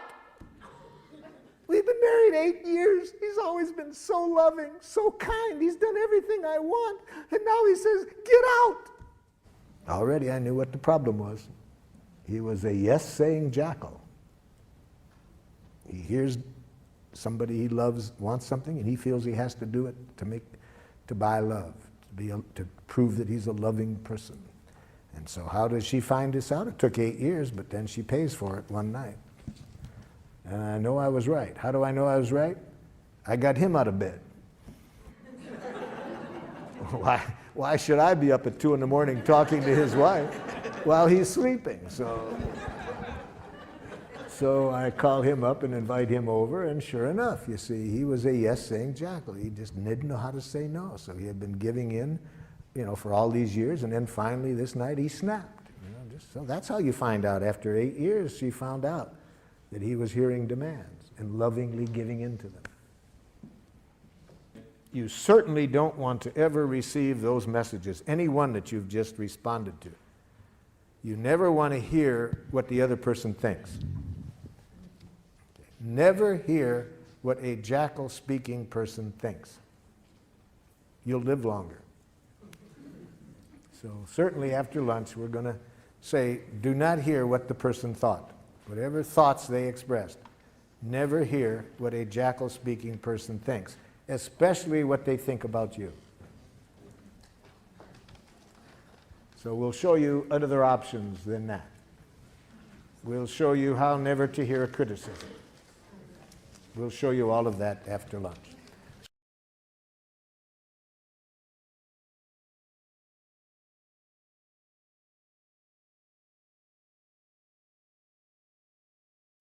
See, there's only two things that human beings are ever saying: please and thank you. See, that's all human beings are ever saying. The only thing is, jackal-speaking people have learned to say please in a suicidal way. Think about that for a moment. What else are human beings ever saying except please?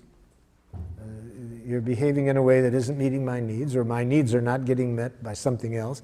Would you please do this to meet my needs? We need to know how to say that well to survive in the world. When our needs are not getting met, we need to know how to say please in a way that makes it enjoyable for people to give it to us. All right, this morning we learned how to do that. Just learn how to say what you are feeling and needing, and make a clear request. Make sure that no words come out of your mouth that imply wrongness on the part of other people. Do everything you can to promote in people the trust that when you make a request, it is a request and not a demand. And that increases the likelihood that people will enjoy giving to you. So we studied that this morning. Now, the other half of the process is how to receive from other people what's alive in them and what they are needing to make life wonderful, and how to receive that without hearing any criticism or demand, just to hear what's alive in them. And we need to learn how to do this even when these other people are saying please in this strange way that we've been educated to say please. You know, you were all speaking perfect giraffe for about a year. See, so what I'm teaching you now is really not a second language, it's really your first language. I'm bringing you back to life, to nature, to your first language. So now the other half. How do we respond to a jackal's please when a jackal is expressing the please this way? The problem with you is that you are too, see, that's please. That person's in pain. That person has a need that isn't getting met. And isn't it sad that they only know that way to ask for it? Isn't that tragic for this person? To be saying please in a way that almost guarantees you're not going to get what you want. Or if you do, it's going to be motivated by fear, guilt, or shame, and you're going to pay for it. How sad to be educated that way.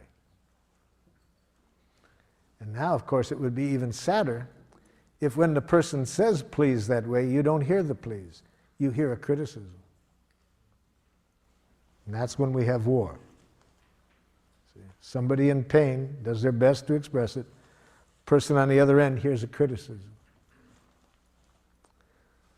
So let me tell you what the person that you were working on this morning, all of the messages that I heard you relate, that what you predict they might say back, here is what I heard the person saying.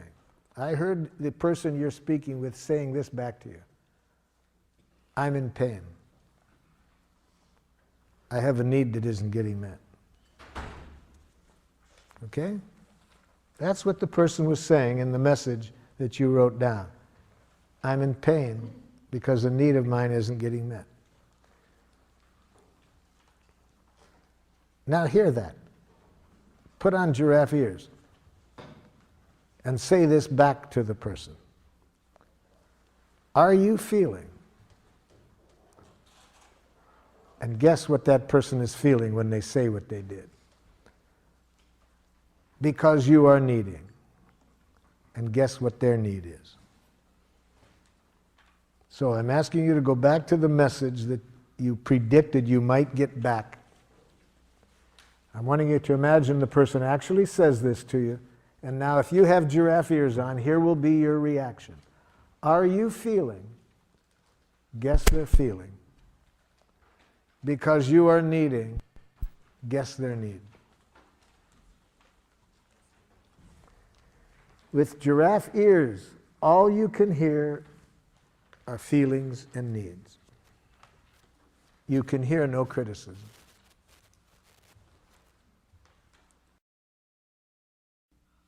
A number of years ago, I was working with a group of women in religious life, and they had a conflict for some 15 months that was creating great pain within their community, and they asked me to help them resolve this.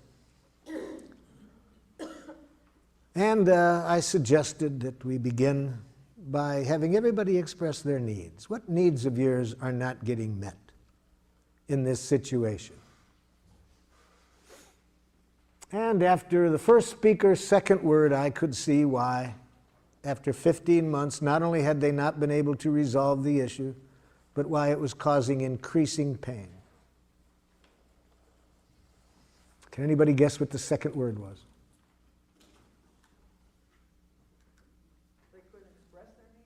But what was the second word?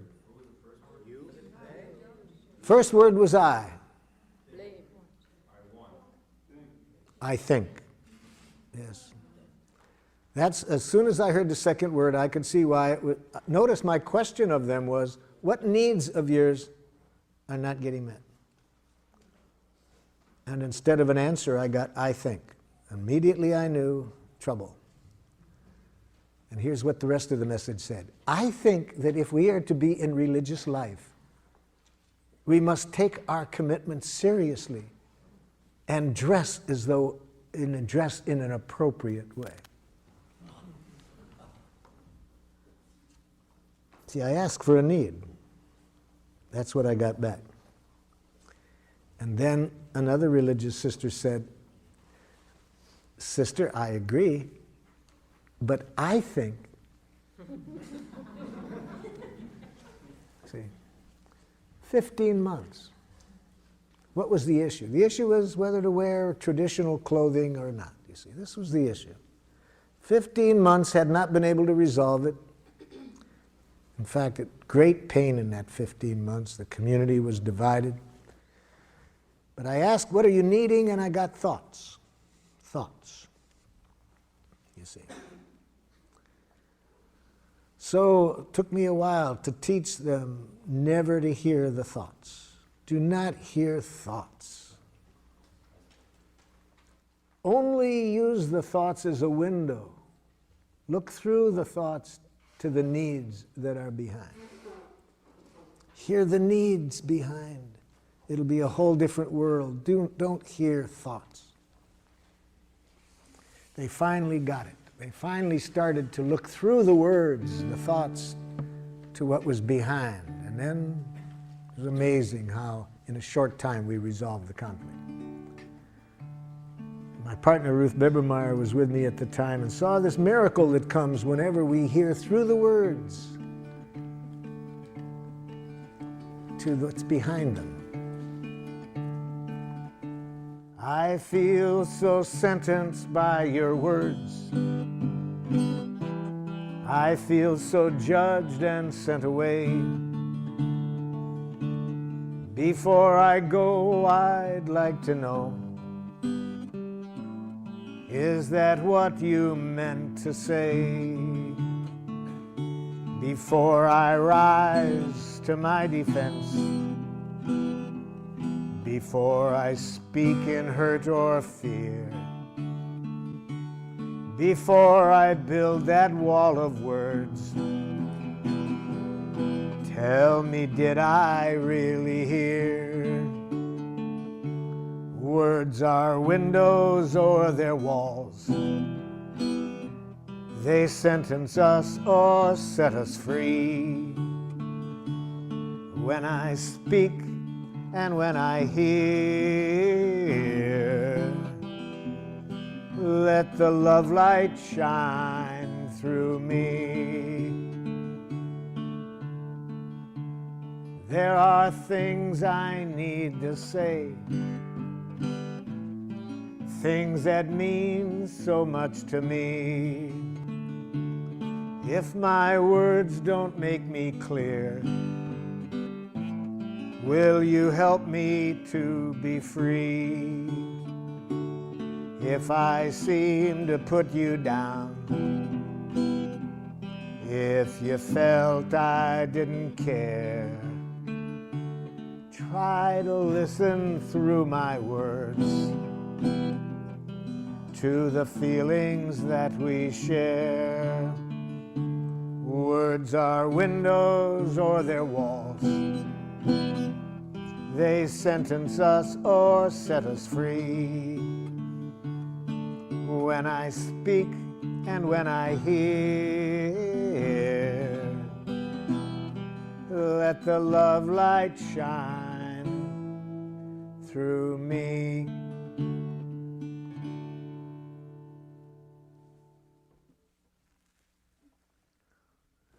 So, with your giraffe ears on, you hear the feelings behind the words.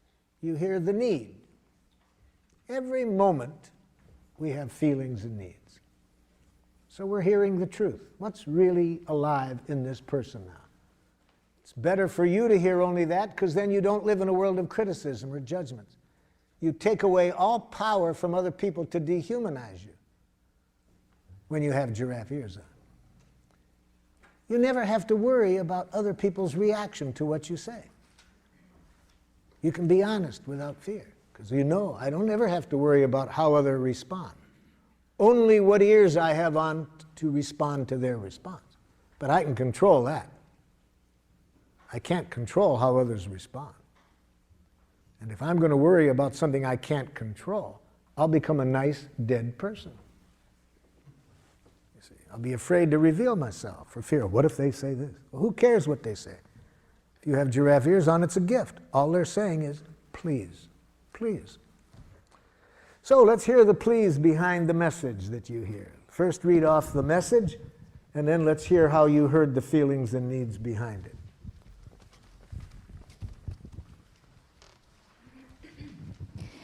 What I expect my daughter would say was, I can't control myself when I'm so angry. I can't control myself when I'm so angry. And when I thought about it, I would think I could say, are you feeling frustrated because you are needing some other ways to express your anger? That's what I ask you to do, to try to hear the feelings and needs. And even if that's not accurate, notice what it does, even if it's wrong.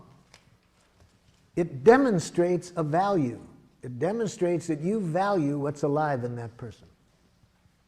That you're taking the time to try to connect with what's alive in that person. When people trust that that's what's interesting to you, already we can solve anything, you see. What makes it hard to resolve things is when people feel the other person is only interested in winning. They don't care about me. They're just out to show me that I shouldn't do this. But by just stopping and trying to connect, you've demonstrated a powerful value, that you value what's alive in her. Okay? Another one. Yes? Related to my son, are you feeling distressed, confused, because you are needing help? That's the idea. Again, even if it's not accurate, it gives notice, even if it's not accurate, it brings the other person's attention to their needs. Gives them a chance to correct it. Better to be guessing wrong what a person needs is than to hearing what they think. You'll be living in a different world when you are trying to connect with their needs than the world you'll be living in if you hear what they think.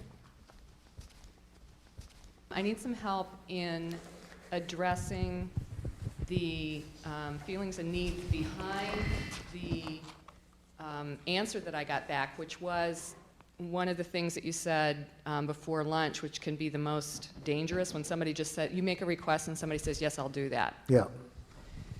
can you help me? I mean, I could guess. I mean, what I wrote down was, are you feeling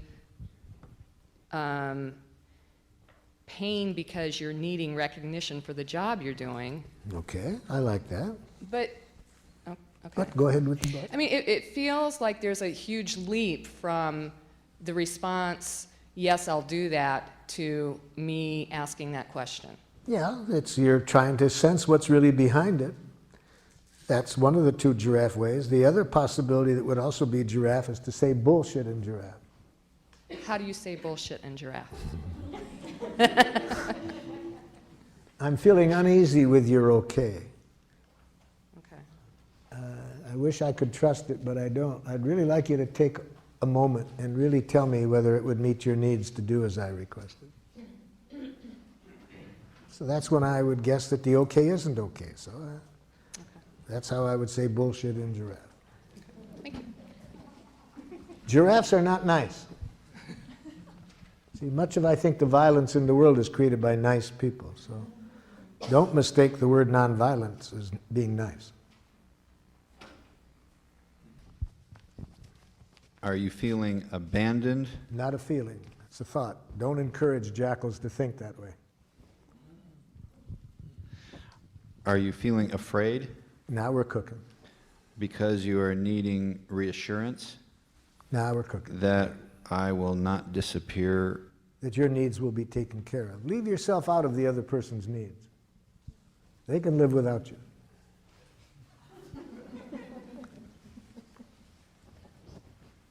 All of their needs can be met without you. How could I satisfy your needs? That is a valid question. How could I satisfy your needs? That's a jackal question. That kind of question, if the other person is smart, they'll take the Fifth Amendment. Yeah. This was an answer to when my daughter said, "You sound like you're reading from a book." You sound like you're reading from a book. And I say, "Are you feeling scared, separate, or alienated? And are you needing to be responded to in a genuine, heartfelt way?" Yes, but you're doing it again when you do that.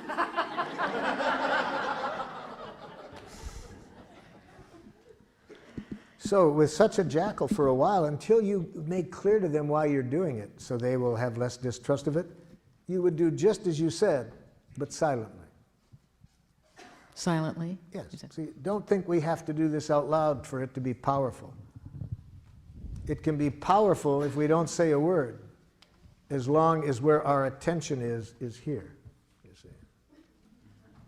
So you might have heard just that, but maybe not have said it out loud. See? Yeah, see, that's all you can hear with the giraffe ears on. And you can hear that even if you're silent. You don't have to say out loud. You could just have heard that. But you'll show that your attention is here from your eyes. Because when we're hearing what is in a person's heart, our eyes are different than when we're hearing a criticism or when we're making a criticism. You see?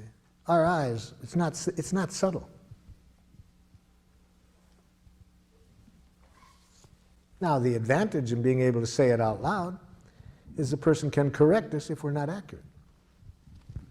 But even if we don't say it out loud, we live in a different world when we're connecting here than when we're hearing criticism.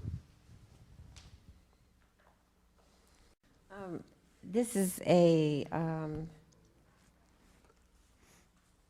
the question would be, that I would have asked would be something like, I would like you to ask me for help if you need it. Yes. And then the person responds, I am afraid of becoming a burden. No, it's almost a giraffe response. So how do you respond to this person? I'm afraid of becoming a burden. Now, if you're a jackal, you would say, no, you wouldn't be a burden. So if you're a jackal, you will try to reassure. See, jackals try to fix people in pain. They try to give reassurance. They try to make it better. They can't stand pain. They immediately make matters worse by trying to get rid of the pain. In the book, When Bad Things Happen to Good People, written by Rabbi Harold Kushner. He's talking about a very tragic time in his life when his oldest son is dying. And he said, what could be worse than watching my son die? What could be worse were the things that good people were telling me to make me feel better that made me feel worse. And what could be even more horrible than that? What they were doing, what they were saying that made me feel worse were exactly the things I had been saying to other people for 20 years in my role as a rabbi. See, he had been responding by trying to make it better. See? So we don't want to do that now. This is an important message. Well, I'm afraid that I'll be a burden. So put on giraffe ears. What is this person feeling and needing when they say that?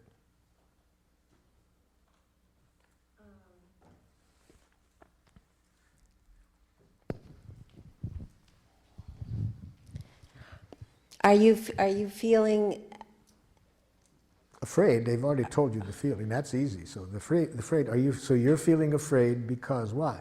Why are they afraid?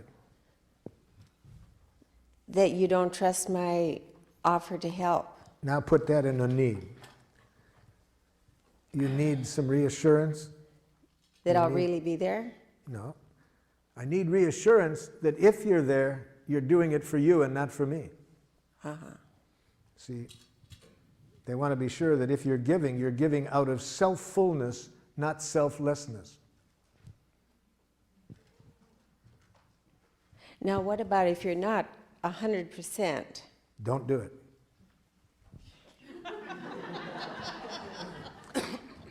I would suggest you heed Joseph Campbell's advice when he, having studied all the basic myths of the world and the basic religions, concludes that if there's one wise thing that seems present in all the basic religions, it's this: don't do anything that isn't play.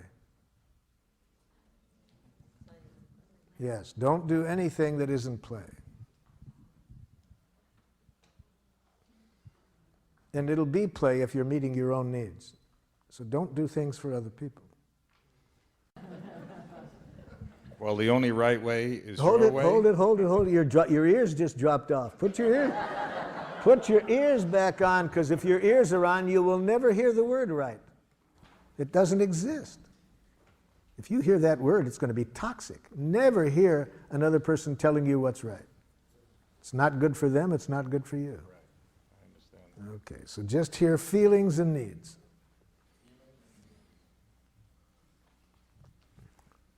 I tell you 30 times you don't listen.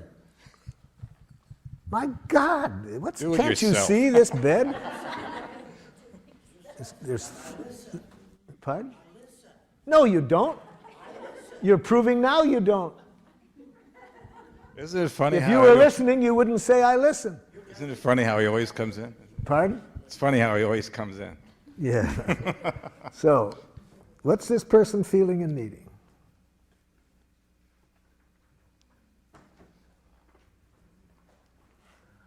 Let me help you out. Want me to help you out with this, Jack?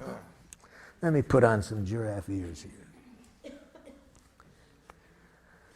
So, Jackal, is it that it's frustrating when you have a certain sense of order and you'd really like to have that order maintained in the house? Well, that's a part of it, but that's not the only thing. I've told him over and over again. Oh, so is it that you feel hurt because you have a need to feel like your needs matter? Yes. It's like this doesn't matter to him. He doesn't care. So what's really the pain for you in this is your need to feel like you matter, that your needs matter. Yes.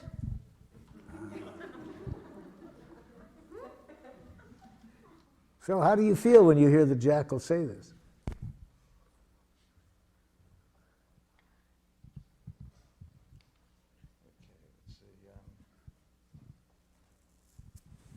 I'm feeling like I don't, well, that's not a feeling. I'm glad you're catching it. Feeling confused. Yeah? Feeling confused, primarily because I can't identify the needs that are being expressed. So you would really like to be able to hear a need like that when it's really going on? Yeah, I would like that. Yeah.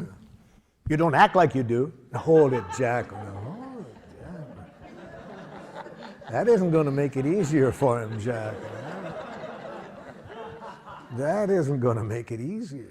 So it's really painful for you. It's hard to believe that he cares enough to really matter. Yes, because I've told him over and over, so it's really for you an issue of whether your needs matter. Yes. I'm feeling that it's not so much the beds or the dishes, though. Feeling it's something else. I'm just telling you what it is. It's the general fear I have that my needs don't matter to you. How do you feel when the jackal tells you that? Still confused. What makes you confused about this? Because I don't know how to respond to those needs. What it would take is just empathy. If she could just feel the empathy that I just gave her. If you could just say, are you feeling in pain because you have the need for reassurance that your needs matter? Yes, yes. I've tried to tell you that for years. You don't listen. Now it comes in. I guess now I'm feeling sad because I'm not meeting the needs. Hold your sadness. She needs more empathy. See, this is what often happens. We get to our feelings too quickly. With my help, we just got started. This is not the end. There's a lot more pain in there that she needs empathy for before she can hear your sadness. So, Jackal, am I hearing you that for you the real painful issue here is not being confident that your needs matter? My needs have never mattered in any relationship, not in my family and not now. So what's real painful is for you to feel that your needs matter, and this has been going on a long time.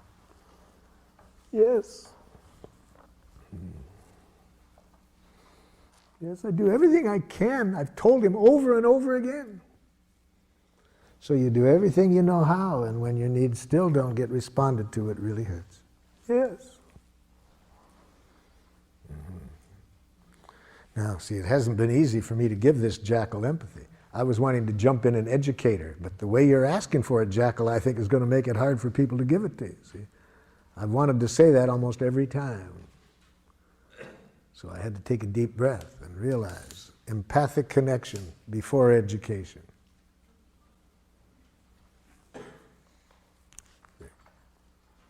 Now is not the time to educate. That the way you're asking for it's going to make it pretty hard for somebody without super-powered giraffe ears to hear your needs. Question on that. Doesn't this situation require some kind of resolution or solution? Yes, or yes, and almost yes. And the resolution, the solution will find us when the connection is there. Now, what connection? You see,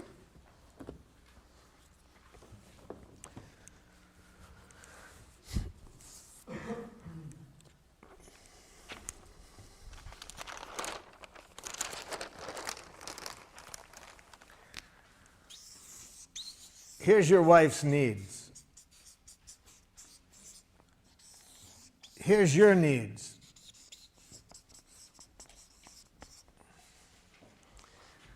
When she hears your needs without hearing any criticism or demand,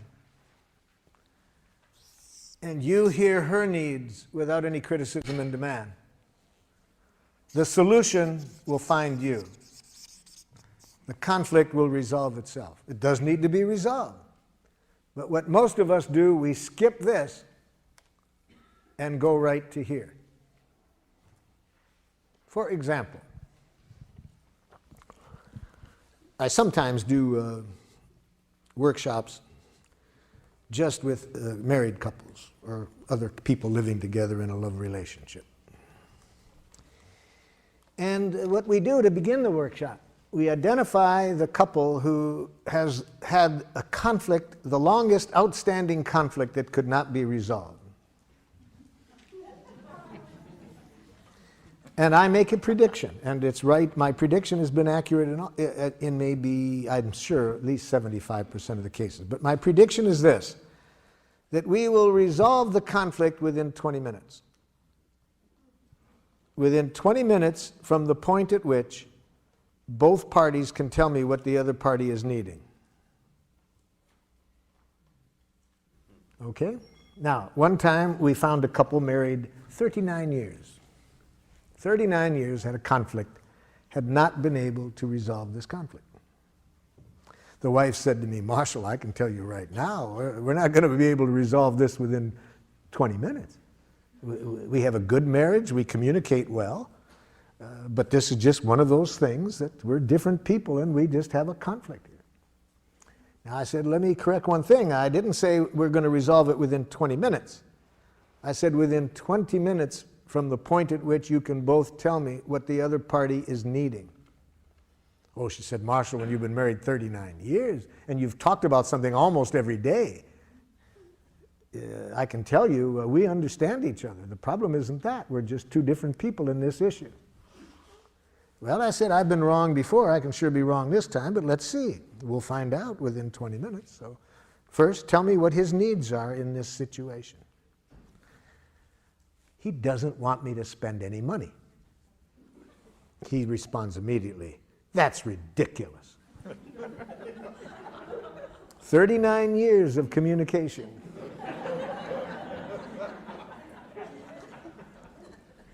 Now, first of all, doesn't want me to spend any money is not a need.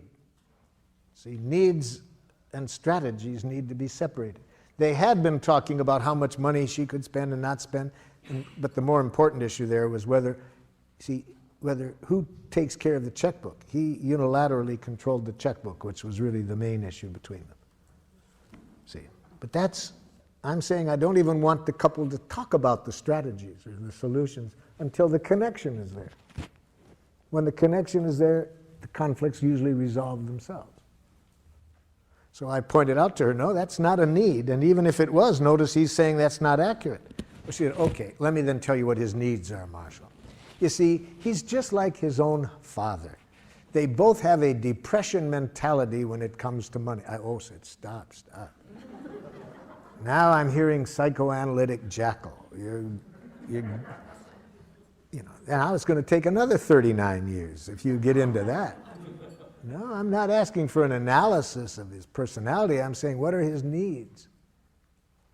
She didn't know.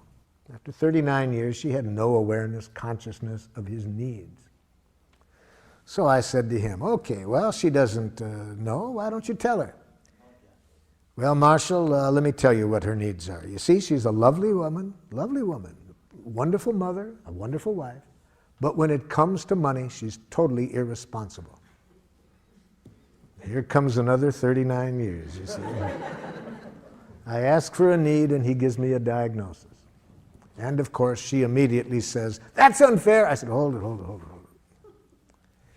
So I could see they didn't have a need literacy, so I had to loan them my ears. So with giraffe ears, of course, I'm conscious that all judgment, she's totally irresponsible, is a tragic expression of an unmet need. You see? So if she would have had these ears, they would have been able to resolve this in the first year of their marriage. But she didn't. She was taking it personally. So I helped them out. I said, when you say she's irresponsible, are you feeling frightened and need to be sure the family is protected economically? He said, that's exactly what I mean. Well, that wasn't what he'd been saying for 39 years. But he didn't know how to say his feelings and needs. Okay, so I've got his needs identified. He was scared, wanted to protect the family economically. I turned to his wife and said, could you tell me back what you heard him say? But because I did, one time I overdrew the checkbook when we were, first married, now he thinks, I said, excuse me. Notice what the first word that she said was, but. See, she doesn't know the cardinal giraffe rule. Never put your butt in the face of an angry person.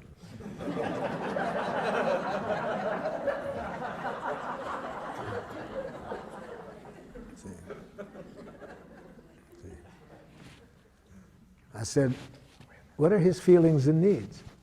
But, no. What are his feelings and needs? Want me to repeat them? Yeah. I hear him saying he's scared. Well, but, no, hold it. calm down, calm down. Hear his feelings and needs. See, but after 39 years of enemy image, it's not easy for somebody to shift these images, you see. Once we get one of these images in our mind of the other person's wrongness, even when they are expressing their needs, we don't hear it. These enemy images are hard to get past, you see. So she's been seeing him as cheap and having this depression mentality for 39 years. See? So she can't see the human being behind her image. I said, let me repeat it again. I hear him saying he's scared because he needs to protect the family economically. Can you say back? Yeah, he thinks I'm irresponsible. Let's try it again. After 3 more repetitions, finally, she could hear his needs and feelings separate from her judgments. Finally. Yes? Did you try to empathize with her at any point? Or did you just keep repeating his need and try to get her to Yes. After I had tried twice to get her to hear it, I could see she was in too much pain to hear him. So I had to do what I was just demonstrating like this. Actually, I had needed to give her some emergency first aid empathy. So you did do that. Before I could pull her by the ears to get her to hear him. So if after I tried 2 times to pull the jackal by the ears, it's hard to do that because he keeps trying to bite, you know, then I back off. So it really hurts when you hear criticism. Yes, I mean, blah, blah, blah, blah, blah, blah. Yeah, and so you really need to be trusted. Yeah. Okay. Now I'd like to repeat what he said, and I'd like to have you tell me back what he heard. So yeah, I did have to do a little bit of cleaning up the mess before I could. See, every image that she's heard in the past, every criticism, which she'd heard for years she was irresponsible. Now it's hard for her to hear the need that was being expressed all along behind that. So finally I get her to hear his feelings and needs. Okay, we're halfway through. Now this much took me an hour. Okay, now I try to help her. So could you tell me now what your needs are? Well, just because I made them, you know, I overdrew the checkbook, you know, before, you know, that doesn't mean I'm going to do it again. He said, yes, but we could be out of money, but excuse me. So, you're really frustrated, and if I hear you correctly, you have a need for some trust that you can learn how to handle money. Yes. Okay. Husband, could you tell me back? Yeah, and we'll be out of money by then. Excuse me. Can you tell me what her feelings and needs are?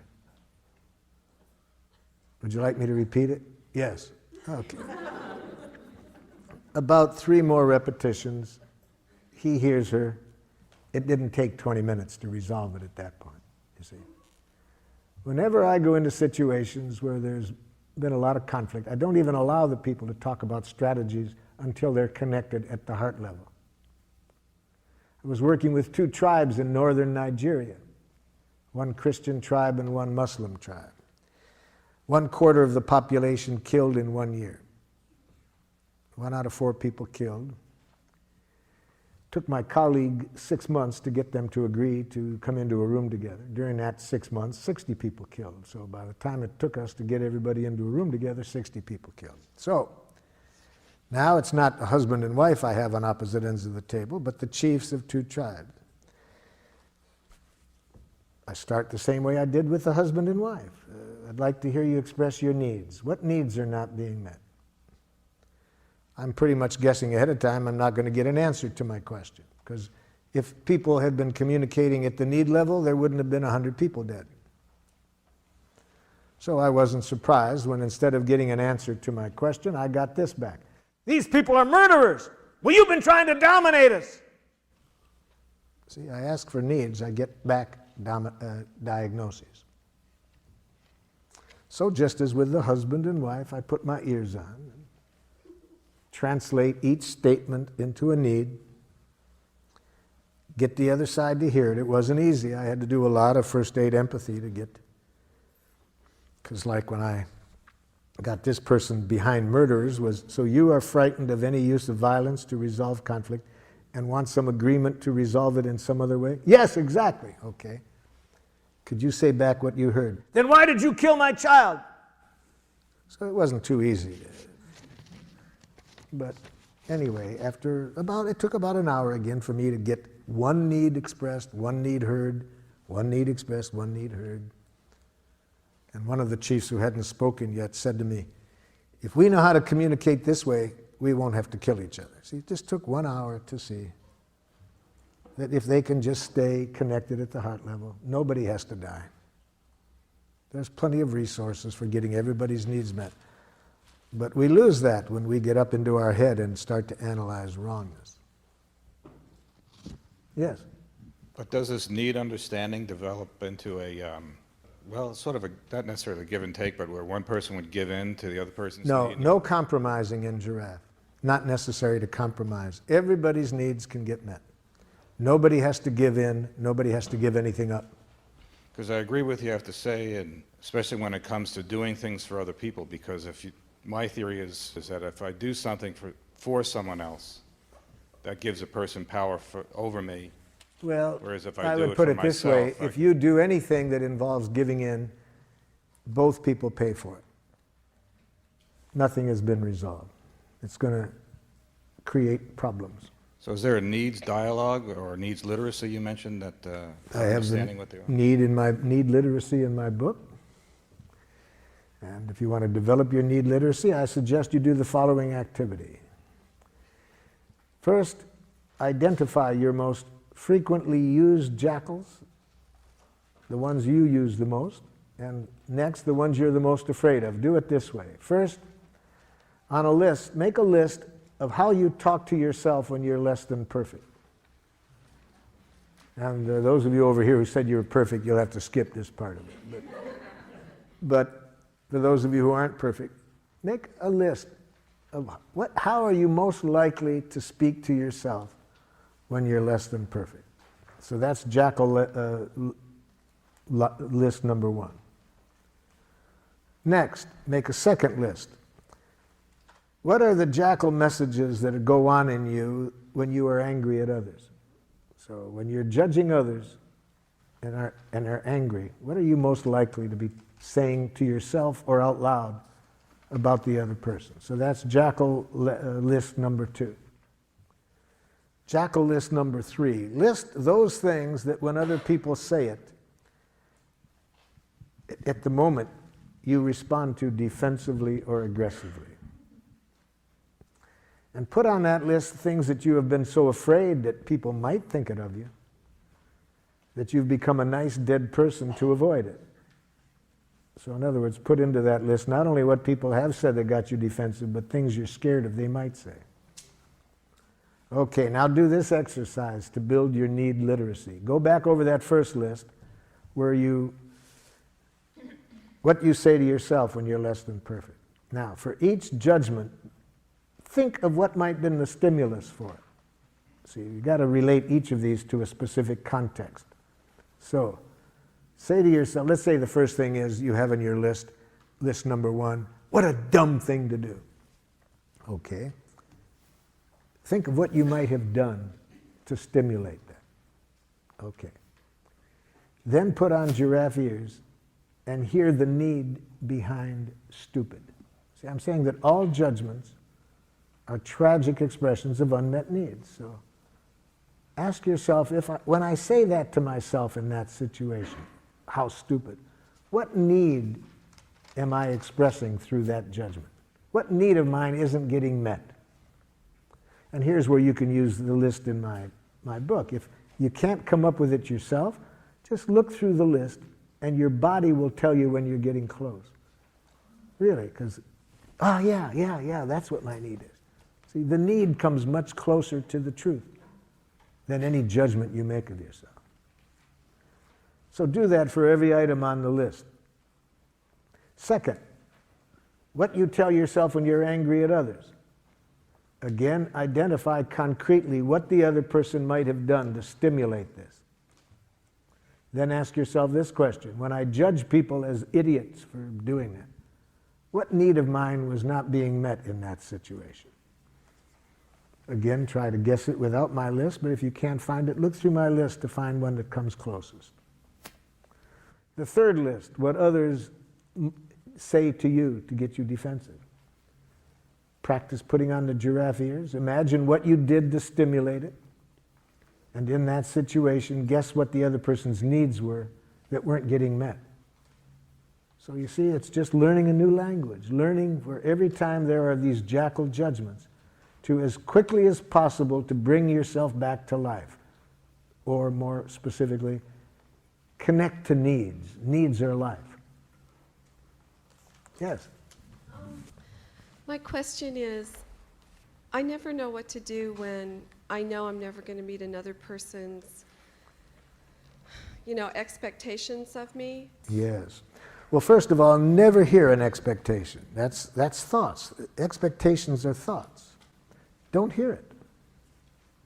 Don't even hear expectations. Hear what the need is. What is the need that the person is asking for you to meet? You don't want to live up to expectations, but it is fun to meet needs.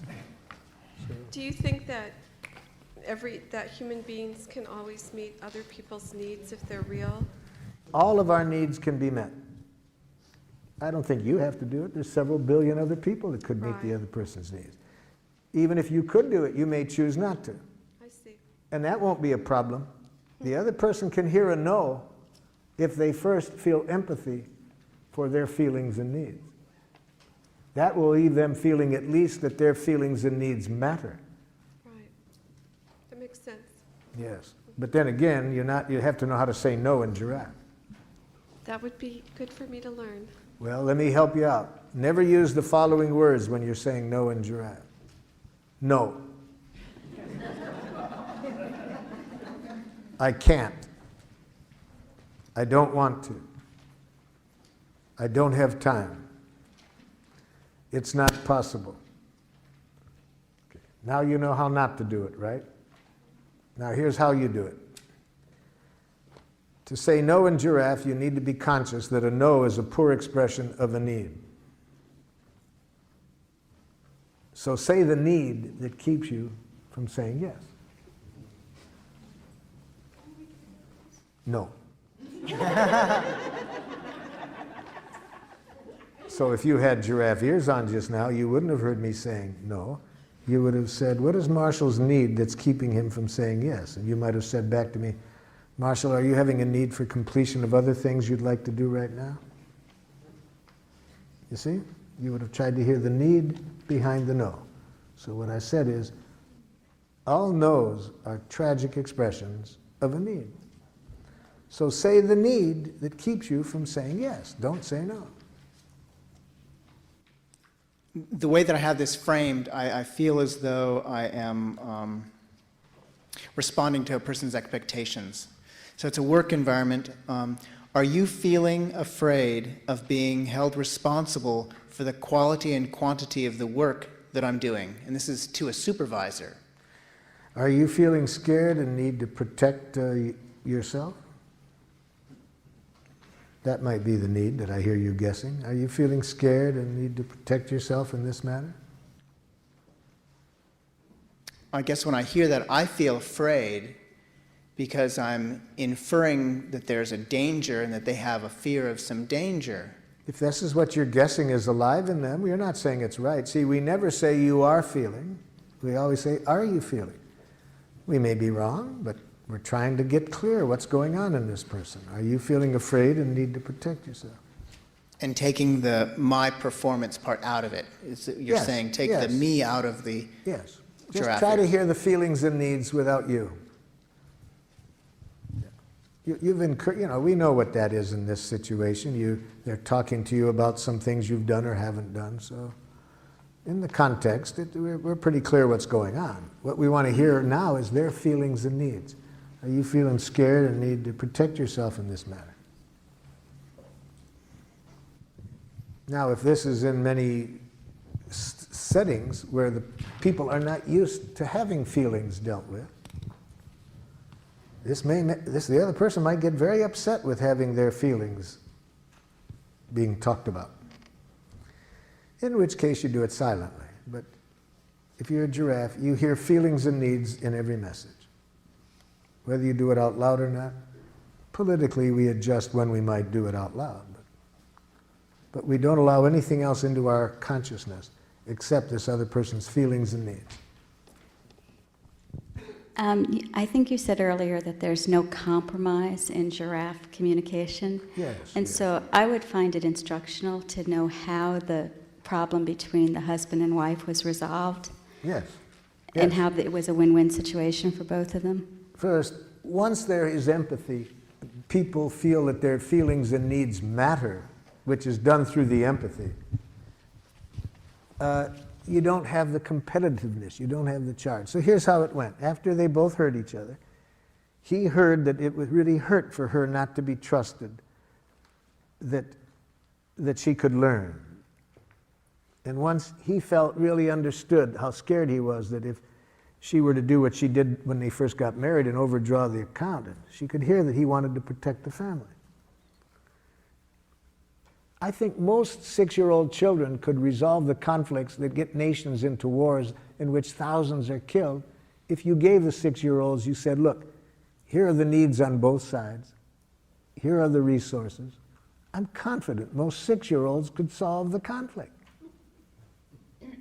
So in this, it doesn't take a genius. What did it do? She said, I want a trial period to learn how to do it. First he said, I'm scared because, you could go through a lot of money learning. So she agreed that during the trial period he would supervise her until he felt comfortable that she knew how to do it. Okay, that took about 7 minutes. But they hadn't been able to get to that in 39 years because of all the enemy images, the hurt, and so forth.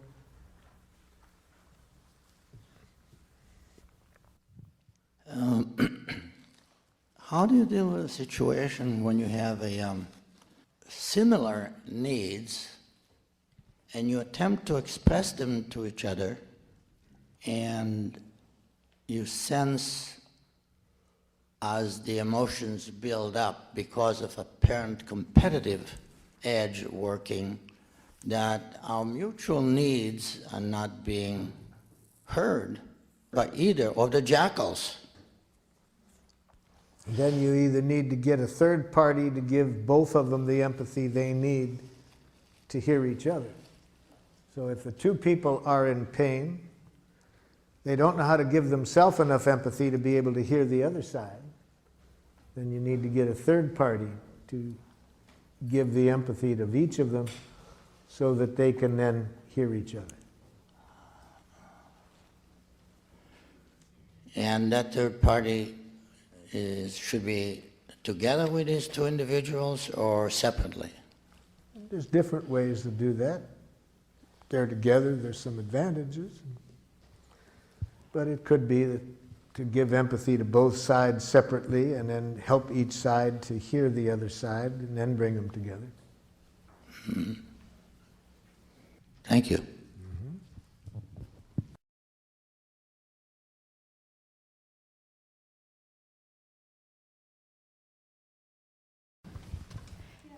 This morning you made a reference to giraffe mourning and that there's a different way of saying you're sorry to someone, and I wanted to hear what that was. Okay, let's real quick look at what I mean by giraffe mourning. Think of something you did that you wished you hadn't done. And recall as best you can how you talked to yourself when you said it, or did it, whatever you did.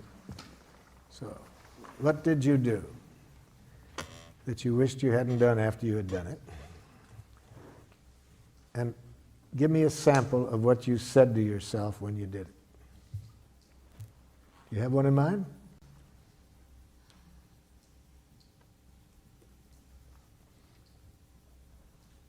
Okay.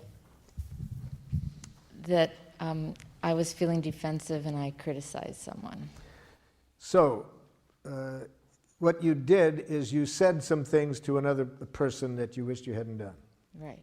Okay, and what did you say to yourself when you did that? Well, usually in the moment I feel, defensive of myself. No, I want to concretely know, for this exercise, I need to know concretely what you say to yourself when you behave in a way you don't like. This is very important to answer your question about giraffe morning. It's very important to identify what your inner educator is saying to you. See, all of us have an inner educator whose function it is to educate us when we are less than perfect. Now, most of us made the mistake of sending our inner educator off to a brutal jackal academy for inner educators. And so it's important to be conscious of how our inner educator talks to us. So that's what I'm asking you. When you said what you did to your husband, what did your inner educator, how did your inner educator try to educate you? It said what to you about what you had done? In the moment or later? Either one. Well, the point when I start to feel regret or sorry Yeah. is later. Which at any point, what did you say to yourself about what you had done? Okay. I said, I'm a bad person. Now that's enough, you see. See, your inner educator tries to educate you through penitence, through making you hate yourself for what you've done. It uses language that implies there's such a thing as a bad person. All right. Now, if you apologize out of that energy, that's jackal. Any apology that comes out of thinking you did something wrong is not going to be good for you or the other person. You with me so far? Well, I know it feels bad. Yeah, it feels bad. And I really want you to feel bad in this situation, but I want you to feel a sweet bad. A sweet bad that will help you learn from this without hating yourself. When you have a thought in your head that you're a bad person, that's ugly bad. That's a punitive bad. That'll first of all make it hard to learn. And even if you do learn, it's out of self-hatred. So whatever changes you make are at great cost. So that's your inner educator. That was your inner educator speaking to you when it said you're a bad person. Now, we've been learning today that all judgments are expressions of needs, right? So your inner educator means well. It really means well. It wants you to learn from this in a way that will serve life. It means well, it's just its language that sucks. Okay? So we don't want to hear what the inner educator thinks about us. We want to hear the need that isn't getting met, that it's trying to call to our attention. So what need is your inner educator trying to bring to your attention that you didn't meet by how you behaved?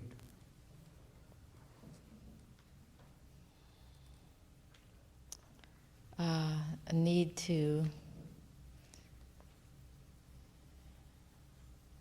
be in relationship with the other person. A need in what kind of relationship? A mutual understanding, Yeah. respectful. Right. So it didn't meet your need for respecting and understanding the other person. Yeah. And how do you feel when that need isn't met?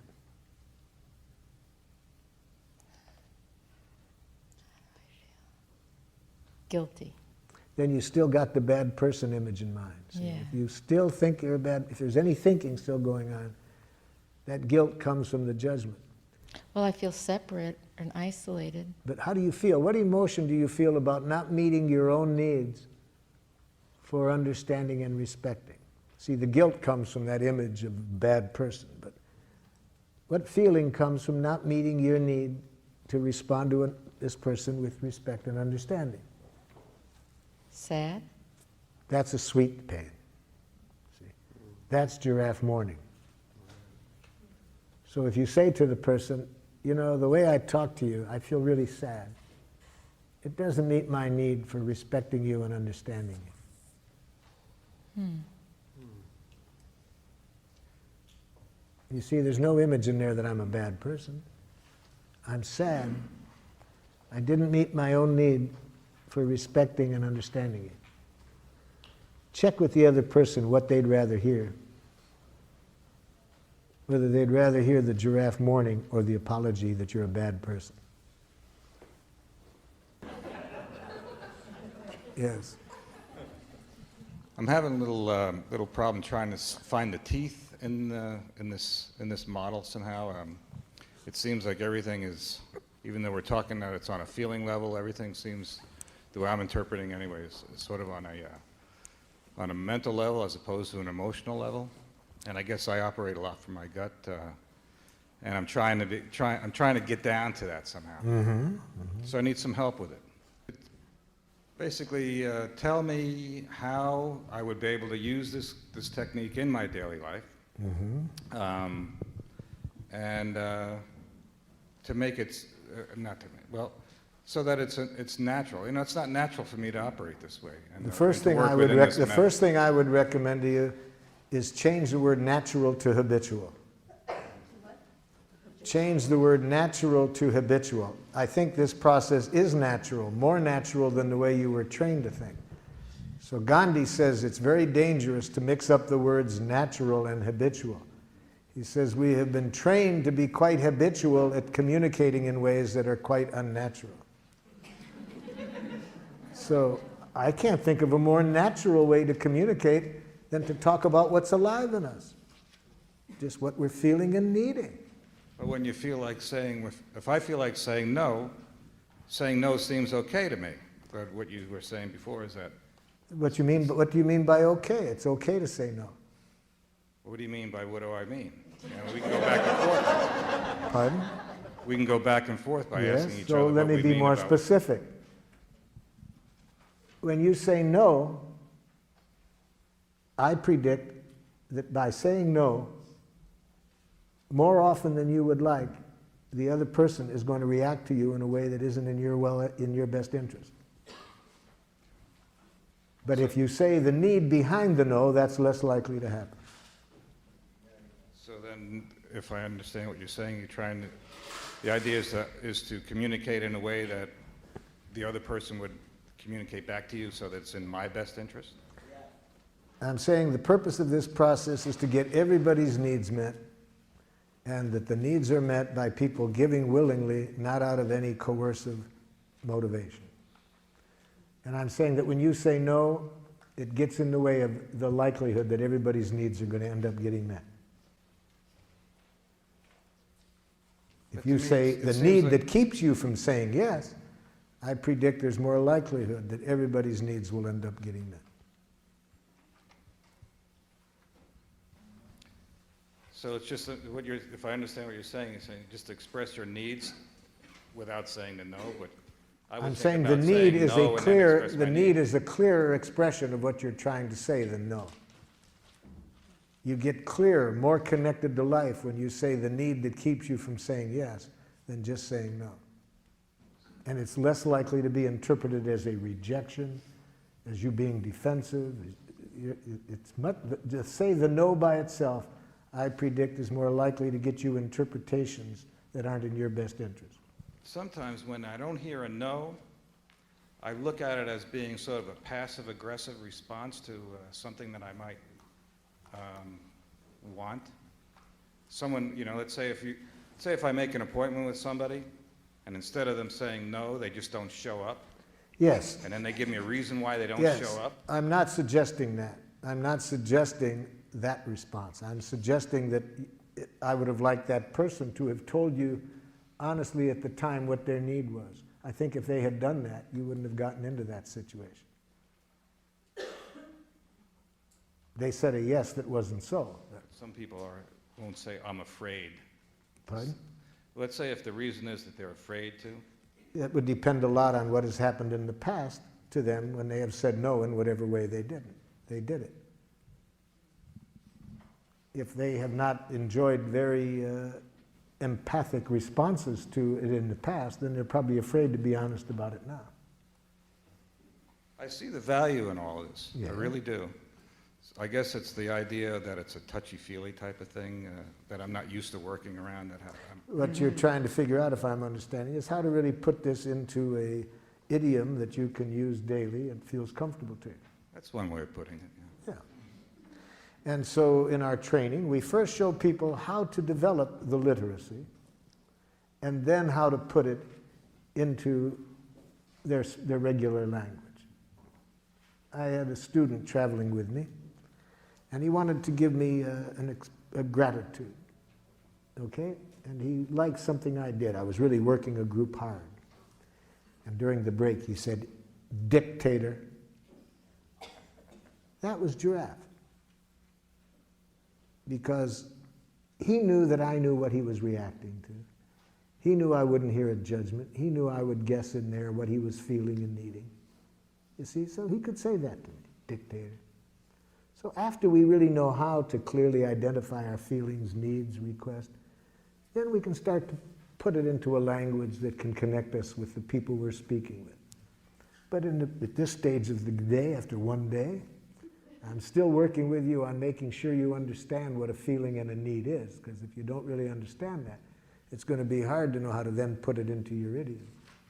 I guess I'm a recovering New York jackal, you know.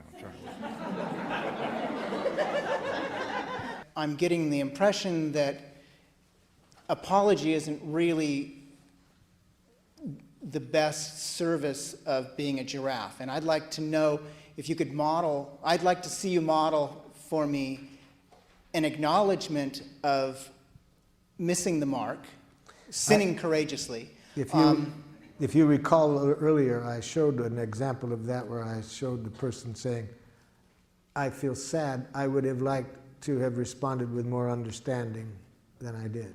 So you're not using the word "I'm sorry," you're saying "I'm sad," you're telling your It's feelings. not so much the word "I'm sorry." What we shifted from was thinking that I did something wrong, that it was bad. It's that thinking that is the problem. And the "I'm sorry" follows from that thinking. So it's not just that I don't say "I'm sorry," I say "I'm sad." If I'm sad. See, the word "I'm sorry" means almost nothing. Right, people can say that and not feel anything. It's this, you say that to buy forgiveness. So if I'm feeling sad, I say that. I'm feeling sad. I would have liked to have been more aware of your needs, for example, where I didn't take the person's needs into consideration. But I don't say, "I'm sorry, that was inconsiderate of me." There's no self-blame. I didn't do anything wrong. There is no such thing as doing anything wrong. What I did was not in harmony with my needs. I want to mourn that. I'm sad. I would have liked to have been more aware of your needs. Something like that. Does that give you the example? Very much so, thank you. Yeah. I have a question over Yes? here to your left. I have a situation with my intimate partner that many times we get together and we argue a lot. And I have this need that you were saying earlier is inappropriate, that I want her to be happy. I didn't say it was inappropriate. I said it was undoable. Okay, right. That's what she keeps telling me. But if you're going to tell me to be happy, tell me the action to get there. That I can do. If you tell me an action that you predict that if I do that, I'll be happy at the end, it would be helpful. Tell me the action. Don't just tell me be happy. Don't tell me to have confidence in myself. Tell me what you would like me to do to feel that confidence. The action will get me there, but just telling me what to feel puts me into a paradoxical bind. okay. Well, one of the other things would be when we get together, I don't necessarily want to be going somewhere with her if she's not in a good mood at that time, or if there's some kind of Yes. tenseness or Then something. empathize with why I'm not in a good mood and I'll be in one. But telling me that I got to be in a better mood for you to want to go with me gets me in a worse mood. Okay.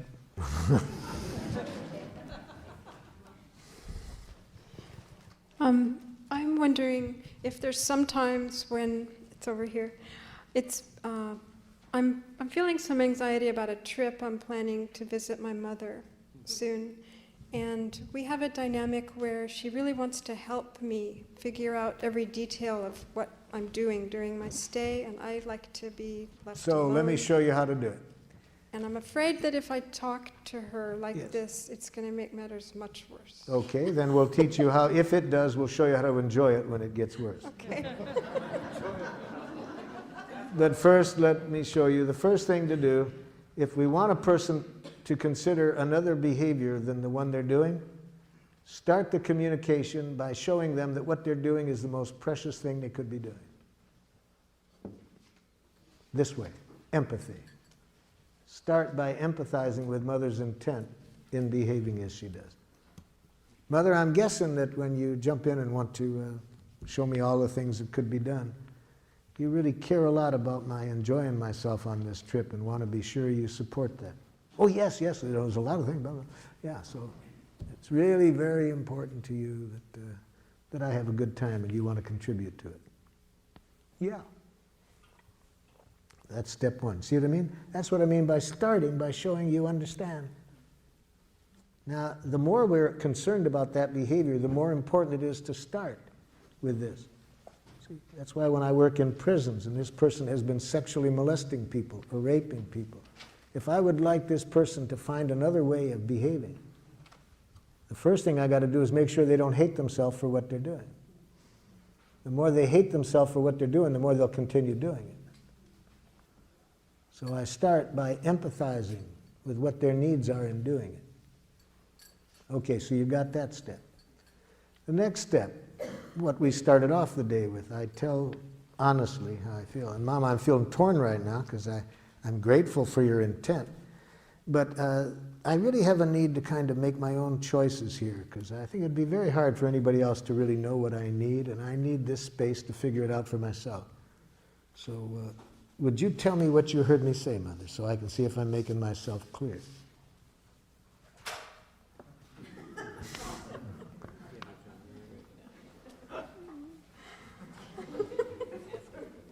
So now I know Mother didn't hear me. Now I know Mother didn't hear my needs. She probably heard a rejection. She probably heard that she's not valued. But it's important that I not think that her reaction is because of what I said. If I express my feelings and needs, it would be impossible for a person to react this way if they heard it. They would have gotten a gift. They would have the eyes of a little child getting a gift from Santa Claus. That doesn't look like what Mother's looking like right now. So Mom, could you tell me what you just heard me say? You don't want me. So you heard it kind of as a rejection, Mother. Of course, how else could I have heard it? Well, thank you for telling me you heard it as a rejection, Mother. Notice I didn't say, that isn't what I said. See, if you want to have people understand you differently, never tell them, you're misunderstanding me.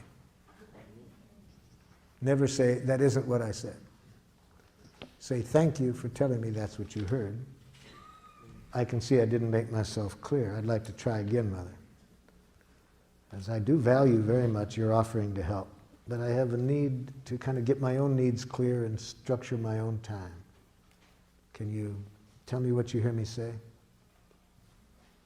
So you think I don't have any intelligence about helping you. Thank you for telling me that's what you're hearing, Mother. I'd like you to hear it differently. I'd like you just to hear my needs, that I have a real need to kind of sort things out for myself and structure my own time. Could you tell me what you heard?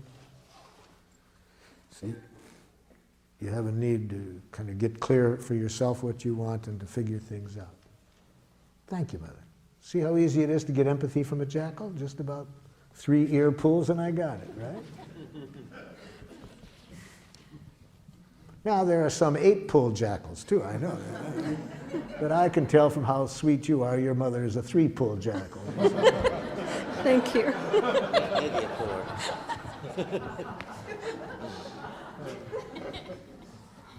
Yes. You mentioned earlier this morning about enjoying suffering. Could you elaborate on that? Oh yes, that's very important. Thank you for bringing back to me about it. Okay, a friend of yours says this to you. I'm a nothing.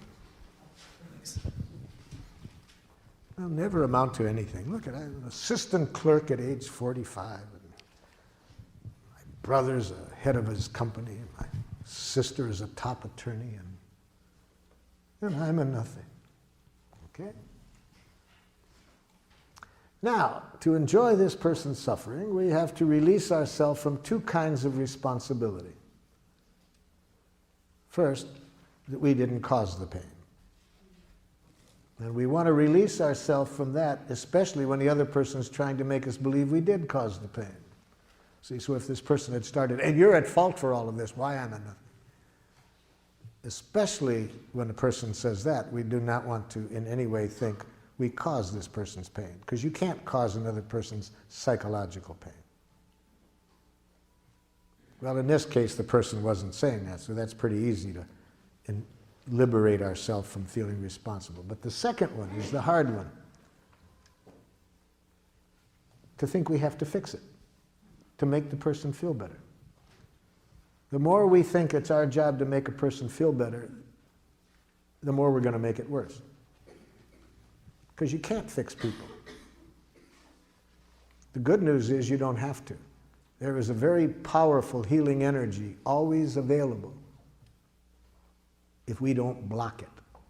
And how do we block that energy? By trying to fix things ourselves. So how do we help that energy do the job? By empathy. And empathy requires presence, just to be present. When we are just present, when we are remembering the Buddha's advice, don't do something, stand there. When we do that, and that energy works through us, there is a precious connection between that person and us. And that precious connection is what I mean by enjoy the pain, to enjoy that precious connection. And whether this person's feeling joy or pain, if we are present there with them, that's what I mean. But we block that beautiful energy whenever we step in and think we have to fix things. So if we say, oh, there, you'll feel better, it'll get over it, we make it worse. When we start to give advice, we make it worse. So what does that look like? So you're feeling really discouraged and really would like to have achieved more in your life at this moment than you've done. Yes, I've had every opportunity, and look at me, I've just never made use of anything, you know. So you're really discouraged and frustrated and would really have liked to have made different use of some things than you have. Yeah. See, I'm just present, not trying to fix it. And when that happens, there's a very precious connection. That's what I mean by enjoyment. And that precious connection does the healing, not your advice, not your whatever. Yes? Can you clarify the distinction between empathizing and sort of encouraging and supporting the soap opera of, you know, somebody who is somebody who's suffering, and sometimes by being there, it's sort of a subtle encouragement as opposed to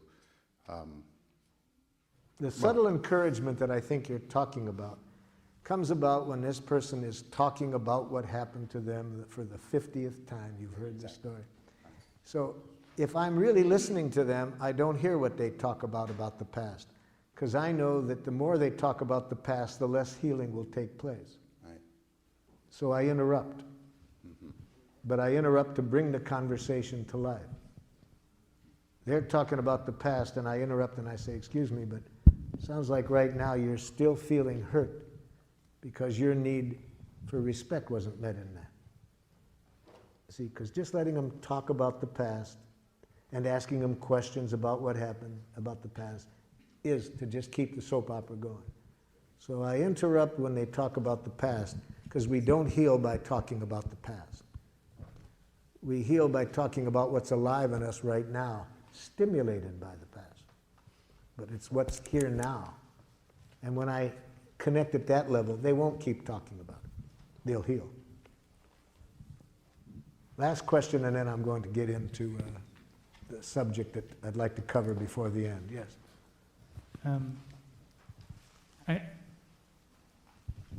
You talk about having, let's see, that someone else cannot cause our emotional pain. That's right. And I think about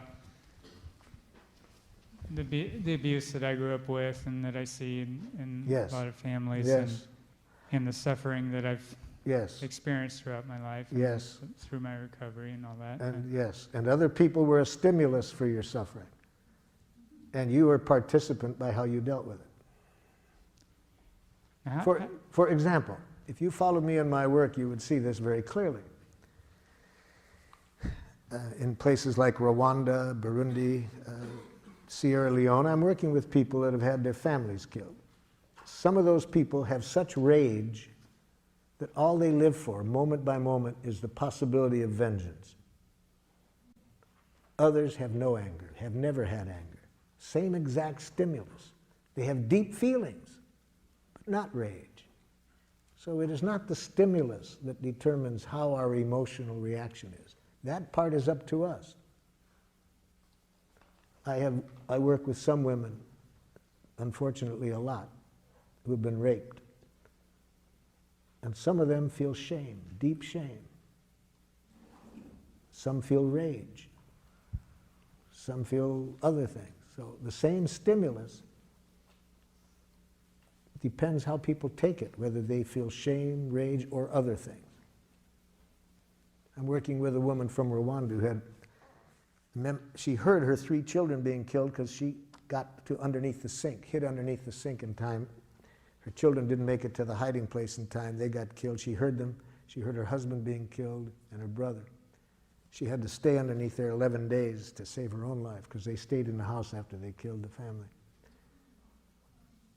This woman has deep feelings, but never once has she had the kind of anger that makes her want to get vengeance. She's put all of her feelings, and lots of them, into preventing this happening to anybody else. You see? So the way she looked at it leads her to want to prevent this happening to anybody else. She came to my workshop because she wanted to know how to deal with the rage toward her from other people in her tribe who are furious with her that she won't join their efforts to kill the other people. Same stimulus, quite different reactions. Okay, so I had the stimulus, and somewhere I learned how to deal with it in the way that I had dealt with it, and I'm learning to change that now. Yes. The worst thing, of course, would be, no matter how you did choose to deal with it, is to think there was something wrong with how you chose to deal with it. I'm not wanting us to get into one way is right or wrong. I'm just saying that no matter what happens to us, the other person's responsible for what they did. I'm not saying the other person doesn't have responsibility. That's my question about accountability. That person's responsible for what they did and why they did it. We're responsible for how we deal with that.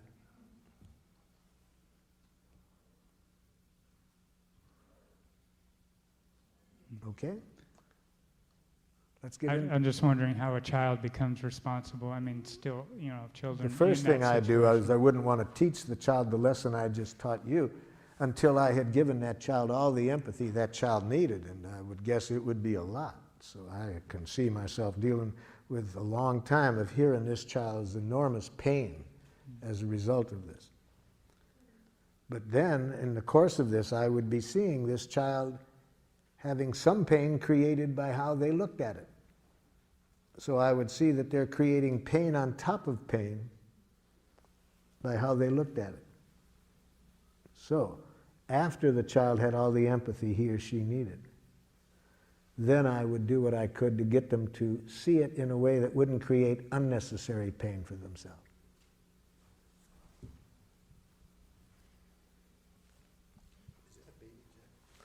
This is a baby jackal, yes. Okay, now what I'd like to do in the precious time that we have left, deal with a very important part of giraffe, because I wouldn't want you to get the idea that nonviolent communication is solely interested in conflict resolution, because it's equally interested in celebration. How can we celebrate life? In fact, the part that I've left for 10 minutes before the end is in some respects the most important part, because it's where we get the fuel to stay giraffe in what's often a very jackalish world. See? So it's going to be pretty hard to make this radical transformation back to our nature in many situations unless we're getting plenty of fuel. Now, where does the fuel come from? The fuel comes from celebration. And what kind of celebration? It comes from saying thank you in giraffe. So let's see now in the last minutes how we celebrate by saying thank you in giraffe, expressing gratitude in giraffe. And first, I'd like to remind you of how jackals say thank you. You did a good job on that paper. You are a very kind person. You're a good dancer. Can you see why that's jackal? Moralistic judgments. Positive moralistic judgments are equally as violent in my estimation as negative ones. Namely, they reinforce the idea that the negative exists. If I say you're a kind person, I'm implying there's such a thing as an unkind person. I'm also implying that I'm the judge that knows the difference. So no more praise or compliments, okay? No more praise or compliments. Especially when you intend them as a reward. That's the ultimate dehumanization, to use thank you as a reward. To say it for the purpose of trying to reinforce something, to get the person to continue doing it. It's like sending what goes on at dog obedience school? See? Punishment and reward, see? So giving a compliment or praise for the purpose of reinforcement is giving the dog something to eat to reinforce it for something. Well, people are not for that treatment. And it destroys the beauty of thank you. When people have to wonder, is this being said out of that energy? But it works. What does jackal? Studies in management indicate that if managers praise and compliment employees daily, production goes up. Studies in school show that if teachers praise and compliment students daily, they work harder.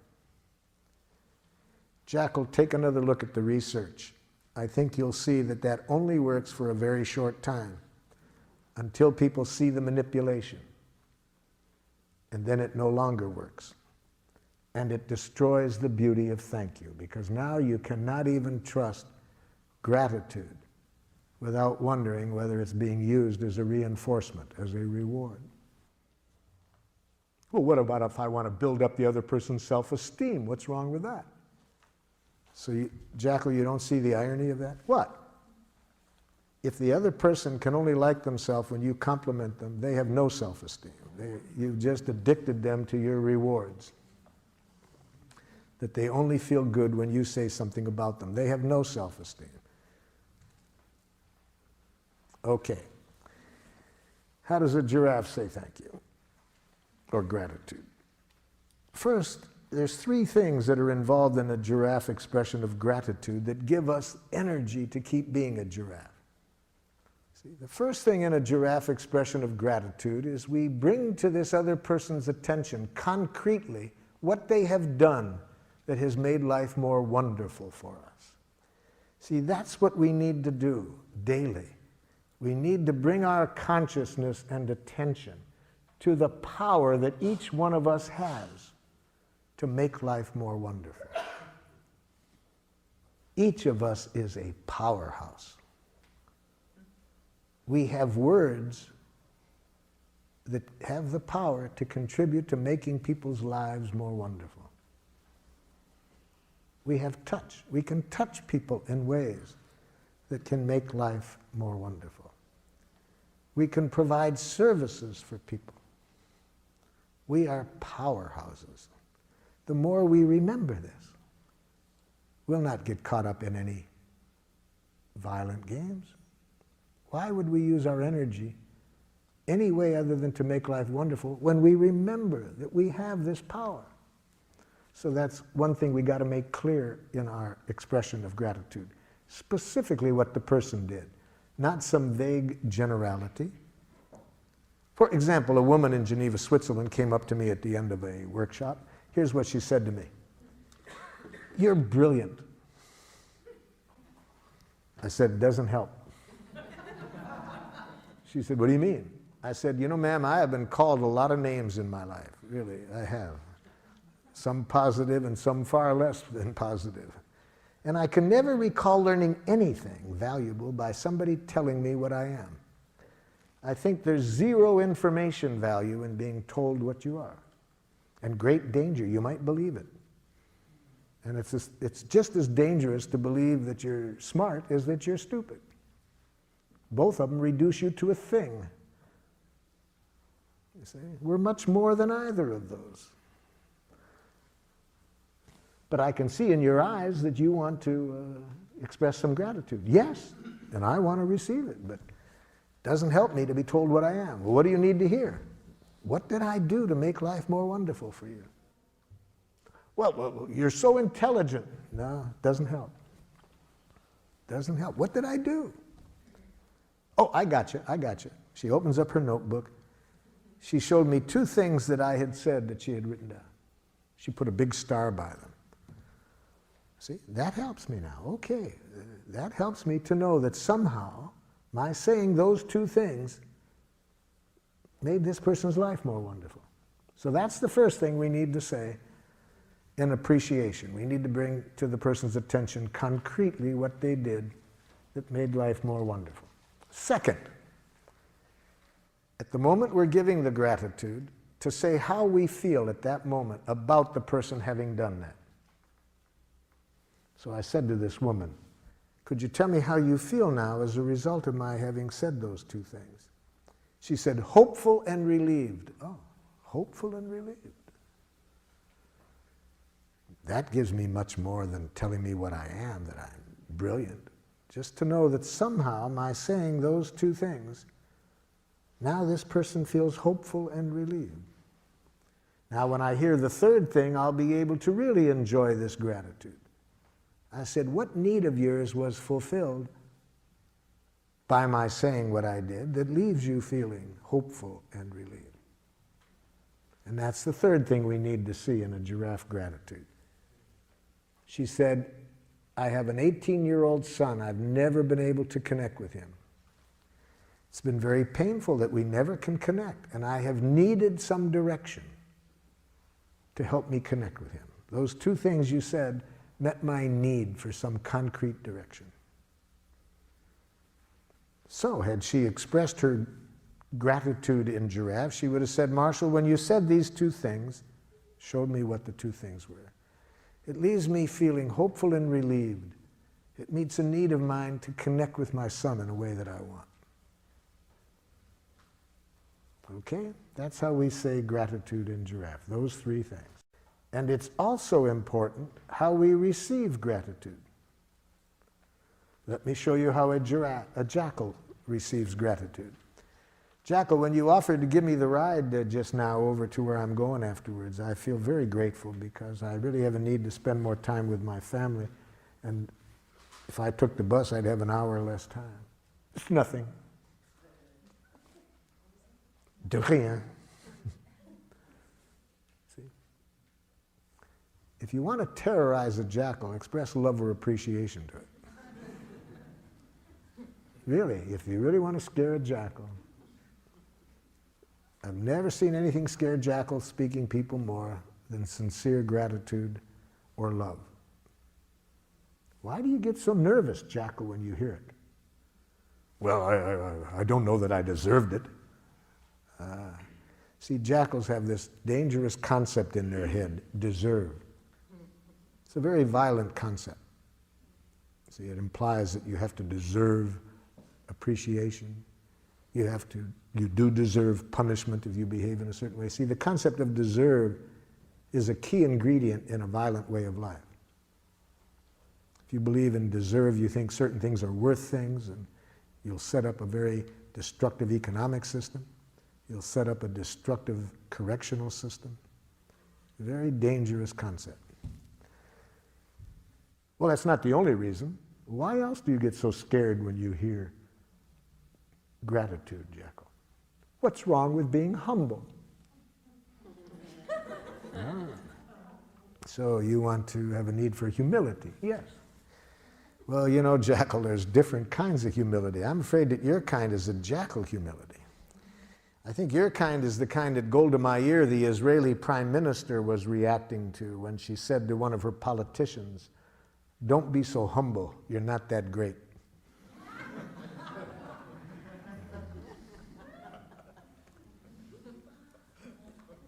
But the main reason that I believe that gratitude is so scary for many of us to receive is beautifully and poetically written in A Course in Miracles, where they say it's our light, not our darkness, that scares us the most.